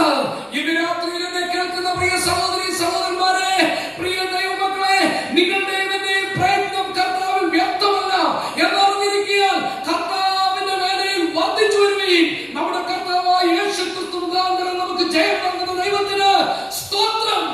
നമ്മുടെ കർത്താവ് മടങ്ങി വരികയാണ്. അവൻ എന്തിനാണ് മടങ്ങി വരുന്നത്? അവൻ നമുക്ക് പ്രതിഫലം നൽകുവാനായിട്ട് മടങ്ങി വരും. നമ്മുടെ കർത്താവ് വേഗം വരുന്നു, ഇതാ ഞാൻ വേഗം വരുന്നു എന്ന് വാഗ്ദത്തം ചെയ്ത കർത്താവ് താൻ നിയമിച്ചതുപോലെ, താൻ നിർണയിച്ചതുപോലെ അവൻ മടങ്ങി വരും. അവൻ നമുക്ക് പ്രതിഫലം നൽകുവാനായിട്ട് മടങ്ങി വരും. അതുകൊണ്ട് നമ്മുടെ കർത്താവ് നമുക്ക് ജ്ഞാനം നൽകുന്നവനാണ്, നമുക്ക് അവൻ കൃപ നൽകുന്നവനാണ്, അവൻ നമുക്ക് ജീവൻ നൽകുന്നവനാണ്. നമ്മുടെ കർത്താവ് നമുക്ക് നീതിയും ന്യായവും നടത്തി തരുന്നവനാണ്. നമ്മുടെ കർത്താവ് നമുക്ക് ജയം നൽകുന്നവനാണ്. നമ്മുടെ കർത്താവ് പാപത്തെ പരിഹരിക്കുന്ന, നമുക്ക് സൗഖ്യം നൽകുന്ന കർത്താവാണ്. നമ്മുടെ കർത്താവ് നമുക്ക് പ്രതിഫലം നൽകുന്നവനാണ്. അതുകൊണ്ട് നമുക്ക് ഉറപ്പിച്ച് ധൈര്യത്തോടെ ഈ യേശു കർത്താവിനെ കർത്താവേ എന്ന് വിളിക്കാം. യാക്കോബ് തന്റെ ജീവിതത്തിൽ യേശു ക്രിസ്തുവിനെ കർത്താവ് എന്ന് വിളിച്ചു. അവന്റെ ജീവിതത്തിൽ ഒരു രൂപാന്തരം വന്നു. അവന്റെ ജീവിതം മാറി മറിഞ്ഞു. അവനൊരു ആരാധിക്കുന്ന മനുഷ്യനായി, ദൈവസന്നിധിയിൽ മുട്ടുമടക്കി പ്രാർത്ഥിക്കുന്ന മനുഷ്യനായി, നീതിയോടെ ജീവിക്കുന്ന ഒരു ഭക്തനായി, ദൈവത്തോട് പ്രാർത്ഥിക്കുന്നവനായി, അവൻ ഒരു ഉരുക്കുകോട്ട പോലെ വിശ്വാസത്തിൽ ഉറച്ചു നിൽക്കുന്നവനായി തന്റെ ജീവിതം നയിച്ചു. അവൻ ആത്മികമായി വളരുകയായിരുന്നു. അടിക്കടി അവൻ വളരുകയായിരുന്നു. അവൻ വിശ്വാസികൾക്ക് ഇടയിൽ ഒരു മാതൃകാ പുരുഷനായിട്ട് നിന്നു. അവന്റെ ജീവിതത്തിന്റെ അന്ത്യത്തിലേക്ക് വന്നപ്പോൾ അവൻ കർത്താവിന് വേണ്ടി ഒരു രക്തസാക്ഷിയായി. ആ യാക്കോബ് നമ്മളോട് പറയുകയാണ്, നിങ്ങളും ഞാനും വിളിക്കുന്ന നമ്മുടെ കർത്താവ്, നമ്മുടെ നാഥൻ, ഈ പ്രപഞ്ചത്തിന്റെ സൃഷ്ടിതാവ്, നമ്മുടെ കർത്താവ് മടങ്ങി വരും. അവൻ നമുക്ക് പ്രതിഫലം തരും. അവൻ നമ്മുടെ രോഗങ്ങളെ ഇന്നും സൗഖ്യമാക്കി നമ്മുടെ പാപങ്ങളെ ക്ഷമിക്കും. അവന്റെ അടുക്കലേക്ക് കൃപയ്ക്ക് വേണ്ടി യാചിച്ചുകൊണ്ട് അടുത്തു വരിക. താഴ്മയുള്ളവരായി ദൈവസന്നിധിയിൽ വിനയപ്പെടുത്തി കർത്താവിന്റെ സന്നിധിയിലേക്ക് അടുത്തു വന്നാൽ നിങ്ങൾക്കും എനിക്കും ധാരാളം കൃപ കിട്ടും. അതുകൊണ്ട് കണ്ട് തക്ക സമയത്ത് കൃപ ലഭിപ്പാൻ അവന്റെ കൃപാസനത്തിലേക്ക് കരുണയ്ക്ക് വേണ്ടി നമുക്ക് അടുത്തു വരാം. നമ്മുടെ കർത്താവ് ജീവിക്കുന്നു. യേശു ക്രിസ്തു ഉയർത്ത് ജീവിക്കുന്നു. അവൻ സ്വർലോകങ്ങളിൽ നമുക്ക് വേണ്ടി ജീവിക്കുന്നു. ഈ കർത്താവിന് വേണ്ടി നമുക്ക് നമ്മുടെ ജീവിതം തുടരാം. അവനെ കർത്താവേ എന്ന് വിളിക്കുമ്പോൾ അവൻ എത്ര മഹത്വമുള്ളവനാണ്, എത്ര തേജസ്സുള്ള ദൈവമാണെന്ന് ഓർത്തുകൊണ്ട് അവനെ കർത്താവേ എന്ന് വിളിക്കാം. അതിന് ദൈവം നമുക്ക് കൃപ നൽകുമാറാകട്ടെ. കർത്താവിന്റെ പരിശുദ്ധ നാമം ഇന്ന് വന്നേക്കും വാഴ്ത്തപ്പെടുമാറാകട്ടെ. ആമേൻ. നമുക്ക് പ്രാർത്ഥിക്കാം. സ്നേഹവാനായ ദൈവമേ, സ്വർഗീയ പിതാവേ, ഇന്ന് രാത്രി ദൈവസന്നിധിയിൽ ദൈവവചനത്തിനു മുമ്പാകെ ഞങ്ങൾ ഭക്തിയോടെ ഇരുന്ന തിരുവഴുത്തുകളുടെ സത്യങ്ങളെ ഗ്രഹിപ്പാൻ ഞങ്ങളെ സഹായിച്ച ദൈവകൃപയ്ക്കായി സ്തോത്രം. അതിനെ കർത്താവെ ഒരുക്കി കൊണ്ടുവന്ന സഹോദരൻ കർത്താവെ, നിന്റെ വചനത്തിന്റെ വ്യക്തമായിരിക്കുന്ന സന്ദേശം നിന്റെ വചനത്തിൽ കൂടെ വെളിപ്പെടുത്തുവാൻ നീ സാധിച്ചല്ലോ. ഞങ്ങൾ നിന്നെ സ്തുതിക്കുന്നു. കർത്താവിന്റെ ദാസനായിരിക്കുന്ന സഹോദരനായിരിക്കുന്ന യാക്കോബ് തന്റെ ജീവിതത്തിൽ കടന്നു വന്ന വലിയ വിദ്യാലയത്തെ കുറിച്ച് ഞങ്ങൾ ചിന്തിക്കുകയായിരുന്നു. ഒരു കാലത്ത് യേശു കർത്താവിനെ ഉപദ്രവിക്കുന്നവരും യേശു കർത്താവിന്റെ ശത്രുക്കളുമായി ജീവിച്ചവരായിരുന്നു. എന്നാൽ യേശു ക്രിസ്തു തിരുവഴുത്തുകളും പ്രകാരം മരിച്ചു, അടക്കപ്പെട്ടു, ഉയർത്തെഴുന്നേറ്റു എന്നുള്ള ആ വലിയ സന്ദേശം യാക്കോബിന് കടന്നു ലഭിച്ച വലിയ രൂപാന്തരത്തിനായി ഓർത്ത് ഞങ്ങൾ തന്നെ സ്തുതിക്കുന്നു. അത് മുഖാന്തരം കർത്താവെ യേശുക്രിസ്തുവിനെ തന്റെ ജീവിതത്തിൽ രുചിച്ചറിഞ്ഞുകൊണ്ട് യേശുക്രിസ്തു കർത്താവെ എത്രയോ ഉന്നതനാണ്, മഹത്വ സമ്പൂർണ്ണ ദൈവമാണ്, പാപങ്ങളെ ക്ഷമിക്കുന്നവനാണ്, ലോകത്തെ സൗഖ്യമാക്കുന്ന ദൈവമാണ്, അവൻ പ്രതിഫലം നൽകുന്ന ദൈവമാണ്. ഈ കർത്താവെ എത്രയോ ഉന്നതനാണെന്ന കാര്യം വ്യക്തമായി വെളിപ്പെടുത്തിക്കൊണ്ട് തിരുവഴുത്തുകളുടെ സത്യങ്ങളിൽ കൂടെ യേശുക്രിസ്തുവിനെ ഉയർത്തി കാണിപ്പാൻ നീ പ്രസാദിച്ച നിന്റെ പ്രസാദത്തിനായി സ്തോത്രം. ഇന്ന് രാത്രിയും കർത്താവെ ഈ തിരുവഴുത്ത് പല പ്രാവശ്യം കേട്ടിട്ടും ഈ സത്യസുവിശേഷം കേട്ടിട്ടും യേശുക്രിസ്തുവിനെ രക്ഷിതാവായി സ്വീകരിക്കാത്തവരായി ആരെങ്കിലും ഉണ്ടെങ്കിൽ യേശുക്രിസ്തു എന്നും പാപത്തെ ക്ഷമിക്കുന്നവനാണ്. അവൻ സ്നേഹിക്കുന്ന ദൈവമാണ്. പാപിയെ സ്നേഹിച്ച് പാപത്തിന് പരിഹാരം വരുത്തിയ ദൈവമാണെന്ന് ഇന്ന് തിരുവഴുത്തിൽ കൂടെ വെളിപ്പെടുത്തിക്കൊണ്ട് നന്ദിയോടെ സ്തോത്രം. ഈ യേശു കർത്താവ് ഇന്നും പാപത്തെ ക്ഷമിക്കുന്നവനാണ്. പാപത്തെ ഏറ്റുപറയുന്നവനെ പാപത്തെ ക്ഷമിച്ച് ദൈവത്തിന്റെ മക്കളാക്കി തീർത്തുകൊണ്ട് ദൈവത്തിന്റെ സന്നിധിയിൽ വിശുദ്ധരായി നിൽക്കുവാനുള്ള കഴിവ് നൽകുന്ന ദൈവമായിരിക്കാൻ നന്ദിയോടെ നിന്നെ സ്തുതിക്കുന്നു, സ്തോത്രം ചെയ്യുന്നു. ഇത്രത്തോളം സഹായിച്ച ദൈവമേ ഞങ്ങൾ നിന്നെ സ്തുതിക്കുന്നു. വചനത്തിന്മേൽ പ്രകാശം നൽകിയോണ്ട് സ്തോത്രം. കാലാവസ്ഥയെ അനുകൂലമാക്കി തന്നുകൊണ്ട് സ്തോത്രം. ദൈവജനത്തിന് കൂടി വരുവാൻ കൃപ നൽകിയുള്ള സ്തോത്രം. മനോഹരമായ കാര്യങ്ങൾ പാടുവാൻ നിരദാസന്മാരെ ബലപ്പെടുത്തിയ ദൈവകൃപയ്ക്കായി സ്തോത്രം. ഇവിടെ കർത്താവ് നൽകുന്ന എല്ലാ ശുശ്രൂഷകൾക്കും അനുകൂലമായ നിലയിൽ അതിൻ്റെതായ എല്ലാ വ്യവസ്ഥകളും അത് ശരിയായ രീതിയിൽ പ്രവർത്തിപ്പാൻ തക്കണം. കർത്താവെ കൃപ ചെയ്തല്ലോ ഞങ്ങൾ നിന്നെ സ്തുതിക്കുന്നു. ഇത്രത്തോളം ഞങ്ങളെ സഹായിച്ച് അനുഗ്രഹിച്ചുകൊണ്ട് നന്ദിയോടെ നിന്നെ സ്തുതിക്കുന്നു. ഇപ്പോൾ ഞങ്ങൾ തൽക്കാലം പിരിക്കുകയാണ്. പിരിയാത്തതിന്റെ സാന്നിധ്യത്താൽ നടത്തണമേ എന്ന് ഞങ്ങൾ പ്രാർത്ഥിക്കുന്നു. നീ അനുവദിക്കുന്നുവെങ്കിൽ, നാളെ പ്രഭാതം നൽകുന്നുവെങ്കിൽ നിന്റെ ശരീരം കടന്നു വന്ന് ജീവനുള്ള ദൈവത്തെ ആത്മാവിന്റെ സത്യത്തിൽ ആരാധിച്ചുകൊണ്ട് നിന്നെ മഹത്വപ്പെടുത്തുവാനും നിന്നെ സ്തുതിപ്പാനും ഒരു കർത്തൃദിവസം ഞങ്ങൾക്ക് നൽകുന്നുവെങ്കിൽ നിന്റെ ശരീരം വീട്ടിൽ കടന്നു വരുവാൻ തക്കോണം അവസരം നൽകുവാനാകണമെന്ന് ഞങ്ങൾ പ്രാർത്ഥിക്കുന്നു. എല്ലാ മഹത്വമാനവും മഹത്വവും തിന്മയുടെ പാദത്തിൽ അർപ്പിക്കുന്നു. രക്ഷിതാവും കർത്താവുമായ യേശുക്രിസ്തുവിന്റെ വലിയ നാമത്തിൽ താഴ്മയോടുകൂടെ അപേക്ഷിച്ചു കൊടുക്കുന്നു. നമ്മുടെ കർത്താവായ യേശുക്രിസ്തുവിന്റെ കൃപയും പിതാവായ ദൈവത്തിന്റെ സ്നേഹവും ആശ്വസിപ്പിക്കുകയും വഴി നടത്തുകയും ചെയ്ത പരിശുദ്ധാത്മാവിന്റെ സാന്നിധ്യം സഹായവും നാം ഏവരോടും കൂടെയും വചനശുശ്രൂഷയുടെ ആശ്രമത്തോടു കൂടെയും ഇന്നു മുതൽ എന്നേക്കും ഇരിക്കുമാറാകട്ടെ. ആമേൻ.